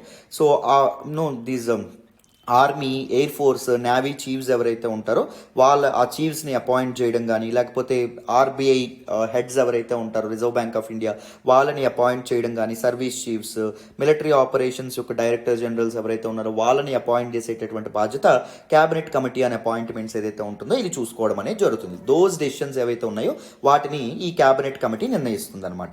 సెకండ్ది చూడండి, cabinet committee on accommodation. So ఏ గవర్నమెంట్ ఆఫీస్ ఎక్కడ ఉండాలి, ఏ గవర్నమెంట్ ఆఫీస్ యొక్క లొకేషన్ అనేటటువంటిది ఎక్కడ ఉండాలి, ఇలాంటివి చూసుకునేటటువంటిది కమిటీ ఏంటి, cabinet committee on accommodation. Very very important. Third committee చూడండి, cabinet committee on economic affairs. Very very important. So వీళ్ళు ఏం చేస్తారు, ఎకానమీ అనేది ఎలా రన్ అవుతుంది, ఎకానమీకి వచ్చేటటువంటి ప్రాబ్లమ్స్ ఏంటి, అర్థమైందా, అండ్ ఎలాంటి పాలసీస్ అనేటటువంటివి తీసుకురావాలి, ఇలాంటి నిర్ణయాలన్నీ cabinet committee on economic affairs ఏదైతే ఉంటుందో ఇది తీసుకోవడం అనేది జరుగుతుంది. Cabinet committee on parliamentary affairs. Parliamentary affairs అంటే పార్లమెంటరీ సెషన్స్ ఎప్పుడు సమన్ అవ్వాలి, పార్లమెంటరీ సెషన్స్ ఎప్పుడు ఎండవడం అనేది జరగాలి, గవర్నమెంట్ యొక్క బిజినెస్, పార్లమెంట్లో గవర్నమెంట్ ప్రభుత్వంలో ఉండేటటువంటి సభ్యులు కానీ ఎలా నడుచుకోవాలి, ఇలాంటి విషయాలు. అండ్ స్టేట్ లెజిస్లేచర్స్, రాష్ట్రాల చట్టసభలు ఏవైతే ఉంటాయో అవి చేసినటువంటి చట్టాలు if they are inconsistent with centre చేసినటువంటి చట్టాలకి వ్యతిరేకంగా ఉన్నాయనుకోండి. సపోజ్ ఒక ఎగ్జాంపుల్ చూద్దాం. మనకి నీట్ ఇష్యూ అనేటటువంటిది రీసెంట్గా జరగడం అనేది జరుగుతుంది. సో నీట్ అనేటటువంటిది ఆల్ ఇండియా మెడికల్ ఎంట్రన్స్ ఎగ్జామ్గా ఉండడం అనేది అండర్ గ్రాడ్యుయేట్ ప్రోగ్రామ్స్కి మెడికల్ ఎంట్రన్స్ ఎగ్జామ్స్గా సెంట్రల్ గవర్నమెంట్ ఒక చట్టం తీసుకొచ్చింది. కానీ తమిళనాడు గవర్నమెంట్ రీసెంట్గా ఏం చేసింది, నీట్ ఎగ్జామ్షన్ బిల్ని తీసుకొచ్చింది. అంటే నీట్ మా తమిళనాడు స్టేట్కి వర్తించకుండా చేయండి, మేము వ్యతిరేకం నీట్కి అని తీసుకురావడం అనేది జరిగింది. సో స్టేట్ లెజిస్లేచర్ చేసినటువంటి చట్టాలు ఏవైతే ఉన్నాయో వాటి మీద deliberations this particular cabinet committee on parliamentary affairs వాళ్ళు ఎవరైతే ఉంటారో వాళ్ళు చూసుకోవడం అనేటటువంటిది జరుగుతుంది. అర్థమైందా? Next, cabinet committee on political affairs. దీన్ని మనం ఏమంటామంటే సూపర్ క్యాబినెట్ అనేటటువంటి పేరుతో కూడా పిలుస్తాం. It is one of the most important cabinet committee of all and అన్నింట్లోకెల్లా very important. So domestic and foreign affairs ఏవైతే ఉంటాయో వాటికి సంబంధించినటువంటి పొలిటికల్ డెసిషన్స్ ఏవైతే ఉన్నాయో వాటిని తీసుకోవడం అనేటటువంటి జరుగుతుంది.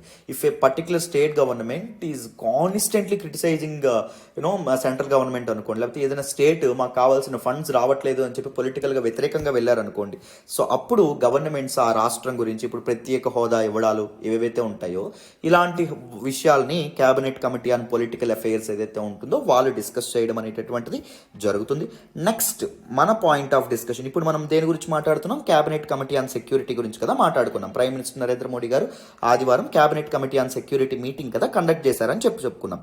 So cabinet committee on security ఏదైతే ఉంటుంది దేని మీద డిస్కస్ చేస్తుంది, internal external security implication, security threats ఏవైతే ఉన్నాయో వాటి గురించి డిస్కస్ చేస్తారు.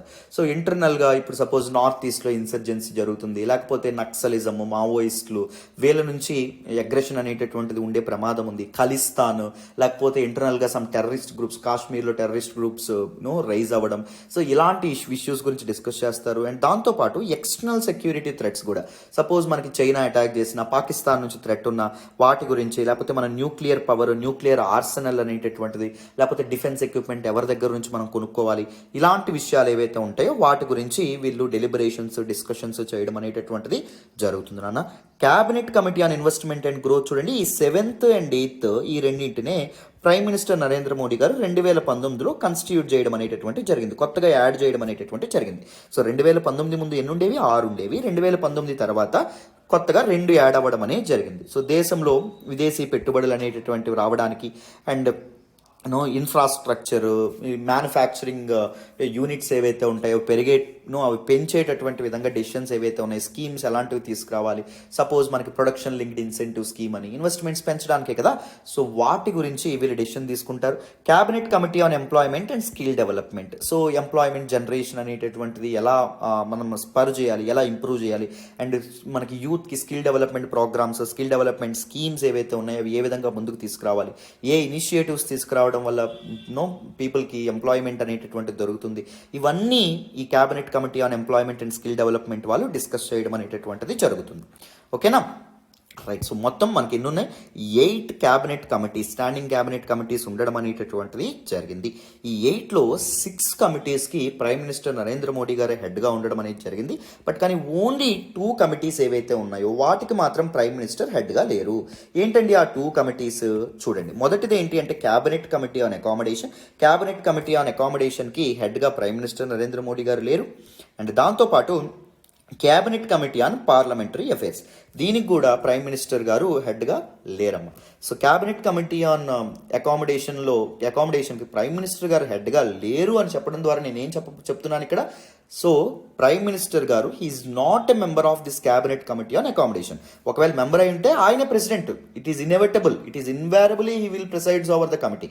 So cabinet committee on parliamentary అఫైర్స్లో సభ్యులుగా ఎవరు లేరు, ప్రైమ్ మినిస్టర్ లేరు. ఒకవేళ ఉండుంటే ఆయన హెడ్ అవ్వడం అనేటటువంటిది జరిగేది. సో దీస్ ఫ్యాక్ట్స్ అనేటటువంటివి మీరు చక్కగా గుర్తుపెట్టుకోవాలి. క్లారిటీ వచ్చిందని అనుకుంటున్నాను. నెక్స్ట్ చూడండి. So look at what are the advantages of this cabinet committees. ఈ క్యాబినెట్ కమిటీస్ యొక్క అడ్వాంటేజెస్ ఏంటో మనం తెలుసుకుందాం. చూడండి, సో క్యాబినెట్ యొక్క వాల్యుబుల్ టైం అనేటటువంటిది సేవ్ అవుతుంది. కొంతమంది కొన్ని విషయాల మీద డిస్కషన్స్ అనేవి చేస్తే కొంతమంది వేరే విషయాల మీద డిస్కస్ చేయడం వల్ల, సో అందరూ కలిసి ఒక విషయం మీద మీట్ అవ్వడం వల్ల చాలా టైం వేస్ట్ అవుతుంది కదా. సో అలాగే ఎవరికైతే ఏ విషయంలో ఎక్స్పర్టీస్ ఉందో వాళ్ళందరూ కలిసి ఒక విషయం మీద డిస్కస్ చేయడం కరెక్ట్. సో దానివల్ల చాలా టైం సేవ్ అవుతుంది. అండ్ దాంతోపాటు వర్క్ లోడ్ అనేటటువంటిది, క్యాబినెట్ మినిస్టర్స్ మీద వర్క్ లోడ్ కూడా తగ్గడం అనేటటువంటిది జరుగుతుంది. సో ఇప్పుడు సపోజ్ అన్ని క్యాబినెట్ కమిటీస్లో కూడా ఒకరు మెంబర్గా ఉండడం అనేది జరిగింది అనుకోండి, ఏం జరుగుతుంది? ప్రతి ఒక్క క్యాబినెట్ కమిటీలో కూడా వాళ్ళు ఇన్వాల్వ్ అవ్వడం వల్ల వాళ్ళ మీద చాలా సివియర్ వర్క్ లోడ్ ఉంటుంది. They need to deliberate upon, they need to know వాళ్ళు చాలా విషయాల మీద ఫోకస్ అనేటటువంటి చేయాలి. ఎందుకంటే గవర్నమెంట్ నిర్ణయాలు ఈజీగా తీసుకోలేం కదా. సో ప్రతి విషయాన్ని డిస్కస్ చేసిన తర్వాత మాత్రమే వాళ్ళు నిర్ణయాలకు వస్తారు, అవునా కదా. సో వర్క్ లోడ్ ఎక్కువైపోతుంది అన్ని విషయాల మీద ఒక క్యాబినెట్ మినిస్టర్ ఇన్వాల్వ్ అవ్వాలి అంటే. సో వర్క్ లోడ్ తగ్గించే విధంగా క్యాబినెట్ కమిటీస్ పనిచేస్తాయి. అండ్ ఎఫెక్టివ్నెస్ కూడా పెరగడం అనేటటువంటిది జరుగుతుంది. సో ఇంటర్ డిపార్ట్మెంటల్ కోఆర్డినేషన్ అనేటటువంటిది ఉంటుంది. Suppose cabinet committee on security ఏదైతే ఉంటుందో దానిలో ఫినాన్స్ మినిస్టర్ ఉంటారు, ఫారెన్ అఫైర్స్ మినిస్టర్ ఉంటారు, ప్రైమ్ మినిస్టర్ ఉండడం అనేది జరుగుతుంది, హోమ్ మినిస్టర్ ఉండడం అనేటటువంటి జరుగుతుంది. సో ఇలా డిఫరెంట్ పీపుల్, కోర్ మెంబర్స్ ఎవరైతే ఉంటారో, డిఫెన్స్ మినిస్టర్ ఉంటారు, వాళ్ళు ఉండడం వల్ల సో ఒక సెక్యూరిటీ ఇష్యూ ఏదైతే ఉంటుందో దాని యొక్క ఇంపాక్ట్ ఎకానమీ మీద ఎలా ఉంటుందని ఫినాన్స్ మినిస్టర్ ఆలోచన చేసి కొన్ని ఇంపార్టెంట్ పాయింట్స్తో ముందుకు రావచ్చు. సో అదర్ కంట్రీస్తో రిలేషన్స్ని అది ఎలా ఇంపాక్ట్ చేస్తుంది అని చెప్పి ఫారెన్ అఫైర్స్ మినిస్టర్ ముందుకు రావచ్చు. సో ఇలా different ministries people and different governmental departments కలిసి వర్క్ చేయడం వల్ల ఎఫెక్టివ్గా పాలసీస్ అనేవి మనం తయారు చేయొచ్చు, అవునా కదా. Next expertise. సో ఏ మినిస్టర్ దేనిలో ఎక్స్పర్టీజ్ ఉంటుందో, ఏ మినిస్టర్కి దేనిలో ఆయనకి నాలెడ్జ్ అనేది ఉంటుందో దానిలో ఆ దానికి సంబంధించినటువంటి క్యాబినెట్ కమిటీలో ఆ వ్యక్తిని మనం ఇంక్లూడ్ చేయగలిగితే, పెట్టగలిగితే ఏం జరుగుతుంది? బెటర్ ఇదేదైతే ఉంటుందో అవుట్కమ్ అనేటటువంటిది వస్తుంది, అవునా కదా. Deep scrutiny. So these committees ఏవైతే ఉన్నాయో ఈ కమిటీస్ అనేటటువంటివి డీప్గా ఎగ్జామైన్ చేయొచ్చు డిఫరెంట్ పాలసీస్ గురించి. అండ్ దాంతోపాటు this will also ensure effective coordination. So ఒక్కొక్క పాలసీని చాలా చక్కగా పరీక్షించి ఒక డెసిషన్కి రావచ్చు. Keep a check on arbitrary actions by ministers. So ఒక్క వ్యక్తి మాత్రమే డెసిషన్ తీసుకున్నారనుకోండి, సపోజ్ ఈ సెక్యూరిటీకి సంబంధించినటువంటి విషయాలు ఓన్లీ హోమ్ మినిస్టర్ కానీ లేకపోతే only this man defence minister కానీ నిర్ణయాలు తీసుకోవడం అనేటటువంటి జరుగుతుంది అనుకోండి, వాళ్ళు యథేచ్ఛగా నిర్ణయాలు తీసుకునే అవకాశం ఉంది. అదే ఒక క్యాబినెట్ కమిటీలో పెడితే మీకు డబుల్ ఒపీనియన్ వస్తుంది, అవునా కదా. సో ఒకరు చెప్పేటటువంటి ఒపీనియన్ ఇంకొకరు కాంట్రాడిక్ట్ చేయొచ్చు. They will come up with the negatives of a particular decision. So అప్పుడు ఏముంటుంది? చెక్స్ అండ్ బ్యాలెన్సెస్ ఎన్ష్యూర్ అవ్వడం అనేటటువంటిది జరుగుతుంది. సో సెకండ్ ఒపీనియన్ అనేటటువంటిది చాలా ఉపయోగపడుతుంది పాలసీ మేకింగ్లో, అవునా కదా. Right. So deliberation, more effective deliberation ఉంటుంది. ఎందుకంటే క్యాబినెట్ కమిటీ మెంబర్స్ చాలా తక్కువ ఉంటారు కాబట్టి, జస్ట్ 3 to around 8 మెంబర్స్ ఉంటారు కాబట్టి చక్కగా ఒక పాలసీ మీద కానీ ఒక డెసిషన్ మీద కానీ పూర్తి స్థాయిలో వాళ్ళు చర్చలు జరిపి వాళ్ళు లోతుగా విశ్లేషించి అనాలిసిస్ చేసి వాళ్ళకు మంచి పాలసీస్తో ముందుకు రావచ్చు. అండ్ కలెక్టివ్ రెస్పాన్సిబిలిటీ ఉంటుంది. సపోజ్ ఒకరే డెసిషన్స్ తీసుకుంటున్నారు అనుకోండి, ఏం జరుగుతుంది? సో ఏదైనా ఆ పర్టికులర్ పాలసీ ఏదైతే ఉంటుందో పర్టికులర్ పాలసీ తప్పుదోవ పడినప్పుడు ఒకరినే నిందించాల్సి వస్తుంది. గవర్నమెంట్ తప్పించుకునే అవకాశం ఉంది. మా తప్పేం లేదు, ఆ మినిస్టర్ గారు అలా నిర్ణయం తీసుకున్నారని చెప్తారు. అదే వేరాస్ దిస్ క్యాబినెట్ కమిటీస్ ఉన్నాయనుకోండి, క్యాబినెట్ సభ్యులు ఒక కమిటీగా ఏర్పడ్డారనుకోండి, 3-4, అప్పుడు తప్పించుకోవడానికి వీలేదు. Government we can the opposition parties and the people can make the government accountable for their decisions. వాళ్ళ యొక్క నిర్ణయాలు అనేటటువంటివి నిర్ణయాలకి వాళ్ళు అకౌంటబుల్గా ఉండేటటువంటి విధంగా కూడా ఎన్ష్యూర్ చేయడంలో మనకి క్యాబినెట్ కమిటీస్ ఏవైతే ఉంటాయి ఉపయోగపడడం అనేటటువంటిది జరుగుతుంది. నేను ఇవన్నీ ఎందుకు ఇక్కడ ఇంక్లూడ్ చేస్తున్నాను, బికాస్ మీరు మెయిన్స్ ఆన్సర్ రైటింగ్లో ఇవన్నీ మీకు చాలా ఉపయోగపడడం అనేది జరుగుతుంది. అందుకే చాలా చక్కగా మనం చెప్పుకోవడం అనేది జరుగుతుంది. ఇన్ డెప్త్ మనం వీటిని డిస్కస్ చేయడం అనేటటువంటిది జరుగుతుంది. ఓకే, నాకు క్లారిటీ వచ్చిందని అనుకుంటున్నాను. మరి క్యాబినెట్ కమిటీస్ గురించి అడ్వాంటేజెస్ తెలుసుకుందాం. క్రిటిసిజం ఏమీ లేదా, నెగిటివ్స్ కాన్స్ ఏమీ లేవా, అవి కూడా తెలుసుకోవాలి కదా. ఎందుకంటే మనం ఎగ్జామ్లో రాసేటప్పుడు సో బోత్ ప్రోస్ రాయాలి అండ్ దాంతోపాటు కాన్స్ కూడా రాయాలి, ఒక మెయిన్స్లో క్వశ్చన్స్ అనేవి అపియర్ అయితే. రైట్, సో క్రిటిసిజం చూద్దాం. చూడండి, so look at this criticism of cabinet committees. కొన్నిసార్లు these cabinet committees are established on trivial issues. Trivial అంటే మైనర్ అండి, వెరీ స్మాల్, చాలా చిన్న ఇష్యూస్ గురించి కూడా ఏం చేస్తారు, ఈ క్యాబినెట్ కమిటీస్ని ఎస్టాబ్లిష్ చేయడం అనేటటువంటి జరుగుతుంది. There is no need for separate cabinet committee for a particular issue. కానీ క్యాబినెట్ కమిటీస్ని ఎస్టాబ్లిష్ చేసి క్యాబినెట్ కమిటీస్ ఏవైతే ఉంటాయో, I'm not talking about the standing cabinet committees, permanent cabinet committees గురించి నేను చెప్పట్లా. అడ్ హాక్ క్యాబినెట్ కమిటీస్ ఉన్నాను చూసారా, టెంపరీ ఆస్పెక్ట్స్, టెంపరీ విషయాలు ఏవైతే ఉంటాయో వాటి గురించి అపాయింట్ చేసేటటువంటి కమిటీస్. సో వాటిని అనవసరంగా ఏర్పాటు చేయడం అనేటటువంటి జరుగుతుంది, అదొక క్రిటిసిజం అని చెప్తారు. And junior ministers are rarely appointed. చెప్పాను కదా, ఈ క్యాబినెట్ కమిటీస్లో ఎక్కువగా profound and sound political background ఉండేటటువంటి వ్యక్తుల్ని మాత్రమే క్యాబినెట్ కమిటీస్లో నియమించడం అనేటటువంటిది జరుగుతుంది. జూనియర్ మినిస్టర్స్ ఎవరైతే ఉన్నారో వాళ్ళని చాలా రేర్గా అపాయింట్ చేస్తారు. అండ్ దాంతోపాటు అదర్ ఇంపార్టెంట్ క్రిటిసిజం చూడండి, నో రెగ్యులర్ మీటింగ్స్ రెగ్యులర్గా కండక్ట్ చేయరు అనేటటువంటి క్రిటిసిజం కూడా ఉంది. And memberships depend more on political considerations. So membership of A committee political considerations ద్వారా తీసుకోవడం అనేటటువంటిది జరుగుతుంది. అర్థమైందా? సో ఎలక్షన్స్ ఉన్నాయనుకోండి, పలానా పర్టిక్యులర్ స్టేట్లో ఆ స్టేట్కి చెందినటువంటి వ్యక్తిని క్యాబినెట్ కమిటీలో మెంబర్గా చేయడం అనేటటువంటిది జరుగుతుంది. ఎందుకంటే అక్కడ లోకల్ నియోజకవర్గంలో అండ్ ఆ రాష్ట్రంలో ఉన్నటువంటి పీపుల్కి they will give you, they know these political parties at the center, the government in the center will give a message. So మీ రాష్ట్రానికి చెందినటువంటి వ్యక్తికి మేము ఇంపార్టెన్స్ ఇచ్చాను చూడండి అనే మెసేజ్ ఇవ్వడానికి కూడా ఈ మెంబర్షిప్స్ని సో పొలిటికల్గా వాడుకోవడం అనేటటువంటిది జరుగుతుంది. So these are some negative points of cabinet committees. Clarity వచ్చిందని అనుకుంటున్నాను. బ్యాక్గ్రౌండ్ నుంచి డీటెయిల్గా ఇన్డెప్త్ డిస్కస్ చేయడం అనేటటువంటి జరిగింది. కొత్త విషయాలు మీరు నేర్చుకున్నారనే అనుకుంటున్నాను. రైట్, సో మరి నెక్స్ట్ ఆర్టికల్ మాట్లాడదాం, డీటెయిల్గా ఇన్డెప్త్ ఇలాగే మాట్లాడదాం, జాగ్రత్తగా వినండి.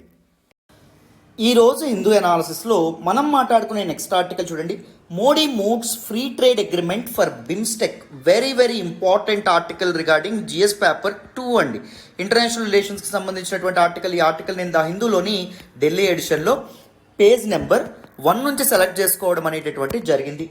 బిమ్స్టెక్ గురించి, bay of Bengal initiative for multi sectoral technical and economic cooperation అని చెప్పి అంటాం. సో దిస్ రీజనల్ గ్రూపింగ్ గురించి 3 డేస్గా మనకు న్యూస్లోకి వస్తుంది. సో మళ్ళీ ఈ రోజు కూడా వచ్చింది, మళ్ళీ రేపటి నుంచి మనకు న్యూస్లోకి ఇది కనిపించదు. ఎందుకంటే సమిట్ అనేటటువంటిది, బిమ్స్టెక్ సమిట్ ఏదైతే ఉంటుందో 5th బిమ్స్టెక్ సమిట్ అనేటటువంటిది ఎండ్ అయింది కాబట్టి. సో 5th బిమ్స్టెక్ సమిట్ని ఎవరు హోస్ట్ చేశారు? శ్రీలంక హోస్ట్ చేయడం అనేటటువంటిది జరిగింది, of course in a virtual format. So summit అంటే ఏంటి? శిఖరాగ్ర సమావేశం అని చెప్పి అనడం అనేటటువంటి జరుగుతుంది. అంటే ఒక దేశానికి చెందినటువంటి హైయర్ అఫీషియల్స్, అగ్రనేతలు ఎవరైతే ఉంటారో వాళ్ళు సమావేశం అవ్వడం అనేటటువంటిది జరుగుతుంది. అర్థమైందా? సో వర్చువల్గా ఈ బిమ్స్టెక్ సమిట్ ఏదైతే ఉంటుందో అది జరగడం అనేటటువంటిది జరిగింది. దీనిలో టూ ఇంపార్టెంట్ ఇవి జరగడం అనేటటువంటి బ్రేక్ త్రూస్ వచ్చినాయి. ఆ టూ ఇంపార్టెంట్ కంపోనెంట్స్ ఏంటో మాట్లాడదాం. అండ్ దాంతో పాటు and prime minister Narendra Modi గారు బిమ్స్టెక్ నుంచి ఏ విషయాలు కోరుకున్నారనేటటువంటి విషయాలు కూడా మనం డిస్కస్ చేద్దాం. కానీ దానికంటే ముందు బిమ్స్టెక్ గురించి కొన్ని ఇంపార్టెంట్ ఫ్యాక్ట్స్ తెలుసుకోవాలి. బిమ్స్టెక్ యొక్క సిగ్నిఫికెన్స్ ఇవన్నీ మనం మాట్లాడుకోవాలి. ముందు క్లాసెస్లో మనం ఏమైతే మాట్లాడామో మళ్ళీ మాట్లాడుకోవాలి. మాట్లాడుకున్న తర్వాత మనం ఆర్టికల్లోకి వెళ్ళిపోదాం, వినండి. So BIMSTEC, it is a 7-member regional organisation, regional grouping. This bay of Bengal region చెందినటువంటి 7 కంట్రీస్ కలిసి ఏర్పడడం అనేటటువంటి జరిగింది. సో మొదట చూడండి, ఫస్ట్ కంట్రీ ఇండియా, తర్వాత బంగ్లాదేశ్, తర్వాత శ్రీలంక, తర్వాత మయన్మార్, థాయిలాండ్, నేపాల్, భూటాన్, ఇవన్నీ 7 మెంబర్స్గా ఉండడం అనేటటువంటి జరుగుతుంది. ఇది 1997లో ఎస్టాబ్లిష్ చేసుకోవడం అనేది జరిగింది. ఎందుకు అంటే for cooperation and collaboration. So different ఏరియాస్లో ఈ కంట్రీస్ అన్ని ఒకదాంతో ఒకటి సహకరించుకునే విధంగా ఈ గ్రూపింగ్ ఏదైతే ఉంటుందో అది ఏర్పడింది. So what are the 14 areas for cooperation and collaboration? First the trade and investment, second transport and communication, మూడవది ఎనర్జీ సెక్టార్, నాలుగవది tourism sector, technology sector, fisheries, agriculture, public health, poverty alleviation, counter terrorism and transnational crime. So ఇదంతా ఒకటే, counter terrorism and transnational crime. It is an area of cooperation collaboration, environment and disaster management, people to people contact, cultural cooperation, climate change. So ఈ అన్ని విషయాల్లో ఒకదాంతో ఒకటి, ఒక కంట్రీతో ఇంకొకటి సహకరించుకోవడం అనేటటువంటిది జరుగుతుందంట. ఓకేనా. BIMSTEC is a 7-member regional grouping and it is founded in 1997. And who are the members? ఒకటవది ఇండియా, రెండవది ఏంటి బంగ్లాదేశ్, మూడవది ఏంటన్నా శ్రీలంక, నాలుగవది ఏంటి మయన్మార్, ఐదవది ఏంటి థాయిలాండ్, ఆరవది ఏంటి నేపాల్, ఏడవది ఏంటమ్మా Bhutan. Very very important. Next చూడండి అన్న. And this article also spoke about the significance of bay of Bengal region. Bay of Bengal region, బంగాళాఖాతం రీజియన్ ఏదైతే ఉంటుందో that is very very very important region అమ్మ. It has ecological importance, it has social importance, it has economical importance as well. So అన్నింట్లోనూ కూడా దీనికి importance అనేటటువంటిది ఉండడం అనేది జరిగింది. Very very important. సో ఎకలాజికల్గా this particular bay of Bengal region is very critical, very important region because it is home to a large network of estuaries, mangrove forest, coral reefs, seagrass meadows, mass nesting sites of sea turtles. So vulnerable and దాంతోపాటు highly వల్నరబుల్గా ఉండేటటువంటిది turtles ఏవైతే ఉంటాయో ఈ టటిల్స్కి హోమ్గా కూడా ఈ particular bay of Bengal region ఉండడం అనేది జరిగింది. అండ్ సోషల్ ఇంపార్టెన్స్ కూడా ఉండడం అనేది జరిగిందమ్మా. ఎందుకు అంటే ఎక్కువ మంది ఈ రీజన్లో ఉన్నటువంటి వాళ్ళు కోస్టల్ పాపులేషన్, ఎక్కువ మంది ఫిషర్మెన్ ఫ్యామిలీస్ అనేవి ఎక్కువగా ఈ రీజన్లో బతకడం అనేటటువంటిది జరుగుతుంది. సో వీళ్ళ యొక్క సోషల్ అప్లిఫ్ట్మెంట్, వీళ్ళ యొక్క లైవ్లీహుడ్స్ అనేవి ఎన్ష్యూర్ చేయడం కూడా ఈ దేశాల యొక్క బాధ్యత అని చెప్పి మనం చెప్పుకోవచ్చు. ఎకనామికల్గా కూడా ఈ పర్టికులర్ రీజన్కి చాలా ఇంపార్టెన్స్ అనేటటువంటిది ఉంది. The blue economy potential of bay of Bengal is very huge. So what is blue economy? Economic growth with the help of ocean resources, అంటే ఫిష్ లేకపోతే దీస్ మెరైన్ మినరల్స్ ఏవైతే ఉంటాయో వాటి ద్వారా ఎకనమిక్ యాక్టివిటీస్ అనేటటువంటి ముందుకెళ్తే దాన్ని బ్లూ ఎకానమీ అని చెప్పడం అనేటటువంటి జరుగుతుంది. So there are many opportunities to develop maritime trade, shipping, aquaculture, tourism. వీటన్నింటి వల్ల చాలామంది బతుకుతున్నారు, చాలామంది లైవ్లీహుడ్స్ ఎన్ష్యూర్ అవ్వడం అనేటటువంటిది జరుగుతుంది, చాలామంది కడుపు నిండా భోజనం చేయడం అనేటటువంటిది జరుగుతుంది. Right. So this bay of Bengal region ఏదైతే ఉంటుందో it is very significant region. కానీ దీనికి కన్సర్న్స్ అనేటటువంటి ఛాలెంజెస్ కూడా ఉన్నాయా లేదా అంటే ఉన్నాయమ్మా, లేకపోలేదు. ఫస్ట్ ఎకలాజికల్ డిగ్రేడేషన్ ఏదైతే ఉంటుందో ఎకలాజికల్ డిగ్రేడేషన్. సో ఇది ఎకలాజికల్లీ వెరీ క్రిటికల్ రీజన్ అయినప్పటికీ సో గవర్నమెంట్స్ దీన్ని కన్జర్వ్ చేసి చేయడంలో చాలా వెనకబడి ఉండడం వల్ల ఏం జరుగుతుంది, ఈ పర్టికులర్ రీజన్ ఏదైతే ఉంటుందో అది సివియర్గా ఇంపాక్ట్ అవ్వడం అనేటటువంటిది జరుగుతుంది. ముఖ్యంగా మ్యాంగ్రూవ్ ఏరియాస్, కోరల్ రీవ్స్ ఇవన్నీ నాశనం అయిపోవడం అనేటటువంటి జరుగుతుంది. Untreated this particular region comprise of most of these developing nations అవ్వడం వల్ల in their quest of development, so ఆర్థికంగా కానీ అన్నింటి విషయాల్లో డెవలప్ అయ్యే ఉద్దేశంతో ఇండస్ట్రీస్ గట్రా పెరుగుతున్నాయి. సో అన్ట్రీటెడ్ వేస్ట్ వాటర్ ఏదైతే ఉంటుందో దేని జరుగుతుంది, ఈ బే ఆఫ్ బెంగాల్ రీజియన్ కంప్లీట్గా పొల్యూట్ చేయడం అనేటటువంటి జరుగుతుంది. ప్లాస్టిక్ పొల్యూషన్ కూడా one of the serious concerns అని చెప్పి మనం చెప్పుకోవచ్చు. రెండవ ఇంపార్టెంట్ పాయింట్ ఆఫ్ కన్సర్న్ ఏంటి అంటే అన్సస్టైనబుల్ ఫిషింగ్ ప్రాక్టీసెస్. సో ఇక్కడ this particular bay of Bengal region is rich with fish stocks అమ్మ. సో మంచి రిచ్ ప్రాన్స్ కానీ ఫిష్ కానీ ఇవన్నీ దొరుకుతాయి. దానివల్ల ఈ ప్రాంతాల్లో ఫిషర్మెన్ ఎవరైతే ఉంటారో వాళ్ళ లైవ్లీహుడ్ సస్టైన్ అవుతాయి. కానీ ఏం చేస్తున్నారు, ఇల్లీగల్ ఫిషింగ్ ఏదైతే ఉంటాయో అవి చేయడం అనేటటువంటి జరుగుతుంది. బాటమ్ ట్రాలింగ్ లాంటి ప్రాక్టీసెస్ ఏవైతే ఉంటాయో ఆ ప్రాక్టీసెస్ను ఉపయోగించడం ద్వారా ఏం జరుగుతుంది, మెరైన్ ఎకోసిస్టమ్ కంప్లీట్గా డ్యామేజ్ అవుతుంది. వల్నరబిలిటీ టు డిజాస్టర్స్ థర్డ్ది. So this particular region is prone to natural disasters అమ్మ. ముఖ్యంగా సైక్లోన్స్, సునామీస్, దాంతోపాటు అదర్ ఇంపార్టెంట్ స్టార్మ్స్ ఇలాంటివన్నింటి వల్ల చాలా నష్టం అనేటటువంటిది జరగడం అనేటటువంటిది జరుగుతుంది. అదొకటి. నెక్స్ట్ సెక్యూరిటీ థ్రెట్స్ కూడా one of the very important concern. So terrorism అనేటటువంటిది అండ్ డిఫరెంట్ కంట్రీస్ మధ్య టెన్షన్స్, ఇప్పుడు ఇండియా పాకిస్తాన్ మధ్య టెన్షన్స్, ఇండియా చైనా మధ్య టెన్షన్స్ ఏవైతే ఉన్నాయో అవి కానీ, సో ఇలాంటి ఇష్యూస్ ఏవైతే ఉన్నాయో ఇష్యూస్ వల్ల కూడా దిస్ పర్టికులర్ రీజన్ చాలా నష్టపోవడం అనేటటువంటిది జరుగుతుంది. అర్థమైందా? So these are some concerns అమ్మ. మరి ఇప్పుడు నెక్స్ట్ చూడండి, let us look at significance of BIMSTEC for India. BIMSTEC ఇండియాకి ఎలా హెల్ప్ అవ్వగలదు, BIMSTEC వల్ల ఇండియాకి ఉన్నటువంటి అడ్వాంటేజ్ ఏంటి అది కూడా మనం చూడాలి. సో ఇండియా పొలిటికల్ కోఆపరేషన్ కూడా ఇవ్వడం అనేటటువంటి జరుగుతుంది BIMSTECకి. సో BIMSTEC వల్ల యూజ్ ఏంటో చూడండి. మొదటిది substitute for the failure of the SAARC. SAARC అంటే ఏంటి? South Asian association for regional cooperation. దీని మీద నేను ఆల్రెడీ ఒక వీడియో చేశాను, వరల్డ్ టూర్ లాగా డీటెయిల్గా డిస్కస్ చేశాం. సార్క్ గురించి ఎవరికైనా తెలుసుకోవాలంటే సార్క్ ఎల్టీఎక్స్ క్లాస్ అని చెప్పి యూట్యూబ్లో సెర్చ్ చేయండి, నేను చేసిన వీడియో వస్తుంది, దానిలో డీటెయిల్డ్గా ఎక్స్ప్లెయిన్ చేశాను. సో సార్క్ ఏదైతే ఉంటుందో ఇది ఈ రీజనల్ ఆర్గనైజేషన్ ఊహించినంత స్థాయిలో ఉపయోగపడట్లా. ఎందుకు? సో ఇండియాకి పాకిస్తాన్కి మధ్య బైలేటరల్ రిలేషన్స్ అనేటటువంటివి అంత కరెక్ట్గా లేకపోవడం వల్ల, సార్క్లో ఇండియా పాకిస్తాన్ మెంబర్స్గా ఉండడం వల్ల సార్క్ సమిట్స్ అనేటటువంటి రెగ్యులర్గా జరగకపోవడం ఇవన్నీ జరుగుతున్నాయి. బట్ బిమ్స్టెక్లో these two rivalries are not part of it. So only one మన ఇండియా మాత్రమే బిమ్స్టెక్లో పార్ట్గా ఉండడం అనేటటువంటిది జరిగింది. అవునా? సో సార్క్ చేయలేనటువంటి పని బిమ్స్టెక్ ఇండియాకి చేయడం అనేటటువంటి జరుగుతుంది in the form of regional cooperation, right? And trade agreements like SARC preferential trade agreement and other critical initiatives of SARC ఏవైతే ఉన్నాయో అవన్నీ ఇప్పటి వరకు కొలిక్కి రాలేదమ్మా. ఎందుకంటే సార్క్ అంత పర్ఫెక్ట్గా పని చేయట్లేదు కాబట్టి, because of the rivalry between India and Pakistan, right? BIMSTEC ఏదైతే ఉంటుందో ఇది మాత్రం ఇండియాకి చాలా ఉపయోగపడడం అనేది జరిగింది. బిమ్స్టెక్ని మనం ఉపయోగించుకుంటే దీస్ ట్రేడ్ అగ్రిమెంట్స్ గట్రా మనం సైన్ చేసుకోవచ్చు మన రీజనల్ పార్టీస్ ఎవరైతే ఉన్నారో వాళ్ళతో. Increased focus on act east policy. So మనకి మోడీ గవర్నమెంట్ వచ్చిన తర్వాత లుక్ ఈస్ట్ పాలసీని యాక్ట్ ఈస్ట్ పాలసీగా మార్చారు. 1990లో 1990స్లో యుఎస్ఎస్ఆర్ కొలాప్స్ అయిన తర్వాత ఇండియా అనేటటువంటిది లుక్ ఈస్ట్ పాలసీతో ముందుకు రావడం అనేటటువంటి జరిగింది. ఏం జరిగింది మీ అందరికీ తెలుసని అనుకుంటున్నాను. 1945లో ఎప్పుడైతే వరల్డ్ వార్ 2 అనేటటువంటిది ఎండ్ అయిందో వరల్డ్ అనేది బైపోలార్ అయిపోయింది. 2 పద్ధనాలు వచ్చినాయి. ఒకటి యునైటెడ్ స్టేట్స్ ఆఫ్ అమెరికా, రెండవది యుఎస్ఎస్ఆర్ సోవియట్ యూనియన్. ఈ రెండింటి మధ్య కోల్డ్ వార్ అనేటటువంటిది నడుస్తూ ఉండేది. కొన్ని దేశాలు యుఎస్ఏకి సపోర్ట్ చేస్తాయి, కొన్ని దేశాలు యుఎస్ఎస్ఆర్కి సపోర్ట్ చేశాయి, రైట్? బట్ కొన్ని దేశాలు మధ్యలో ఉన్నాయి, వాటిని నామ్ కంట్రీస్ అంటాం, నాన్ అలైన్డ్ మూవ్మెంట్ కంట్రీస్ అంటాం. సో ఇండియా కూడా ఒక నాన్ అలైన్డ్ మూవ్మెంట్లో ఉన్నటువంటి ఒక కంట్రీ అనమాట. ఇద్దరు యుఎస్ఏ వైపు వెళ్ళలేదు, యుఎస్ఎస్ఆర్ వైపు కూడా వెళ్ళలేదు, కానీ ఇష్యూ బేస్డ్గా సపోర్ట్ చేస్తూ రావడం అనేది జరిగింది. యుఎస్ఏకి యుఎస్ఎస్ఆర్ కాన్ఫ్లిక్ట్ జరిగింది అనుకోండి, యుఎస్ఏ తప్పు ఉంటే యుఎస్ఎస్ఆర్ వైపు ఉండడం, యుఎస్ఎస్ఆర్ తప్పు ఉంటే యుఎస్ఏ వైపు ఉండడం, ఇలా జరిగింది. కానీ మనం ఎక్కువగా కొద్దిగా మనం ఎవరి వైపు ఎక్కువగా ఉన్నాం? యుఎస్ఎస్ఆర్ వైపు. యుఎస్ఎస్ఆర్ మనకి టెక్నికల్ కోఆపరేషన్ అనేటటువంటిది అందించేది, సైంటిఫిక్ కోఆపరేషన్ అనేది అందించేది, డిఫెన్స్ ఎక్విప్మెంట్ గట్రా ఇచ్చేది. సో మనకి ఇండియాకి చైనాకి వార్ అనేటటువంటిది జరిగినప్పుడు, so this particular food insecurity గట్రా ఏర్పడినప్పుడు యుఎస్ఎస్ఆర్ మనకి ఫుడ్ గ్రెయిన్స్ గట్రా అందించడం అనేది జరిగింది. బట్ 1991లో యుఎస్ఎస్ఆర్ ఎప్పుడైతే కొలాప్స్ అయిపోవడం అనేది జరిగిందో ఇండియాకి ఏం చేయాలో తెలియనటువంటి పరిస్థితి. సో డైరెక్ట్గా యుఎస్ఏతో ఎప్పటికప్పుడు ఎలా ఫ్రెండ్షిప్ ఏర్పాటు చేసుకోలేం కదా. సో అందుకే యుఎస్ఏతో ఆల్రెడీ అలైజ్గా ఉన్నటువంటి east Asian countries, Japan and దాంతోపాటు దీస్ ఇండోనేషియా, ఈ కంట్రీస్ ఏవైతే ఉన్నాయో ఈ కంట్రీస్తో ఇండియా ఫస్ట్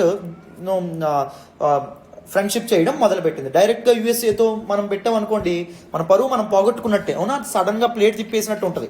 సో అందుకోసం అని చెప్పి ఈస్ట్ ఏషియన్ కంట్రీస్తో ఫస్ట్ మనం, అంటే యుఎస్ఏ యొక్క ఎలైస్తో మనం ఫస్ట్ ఫ్రెండ్షిప్ చేసాం.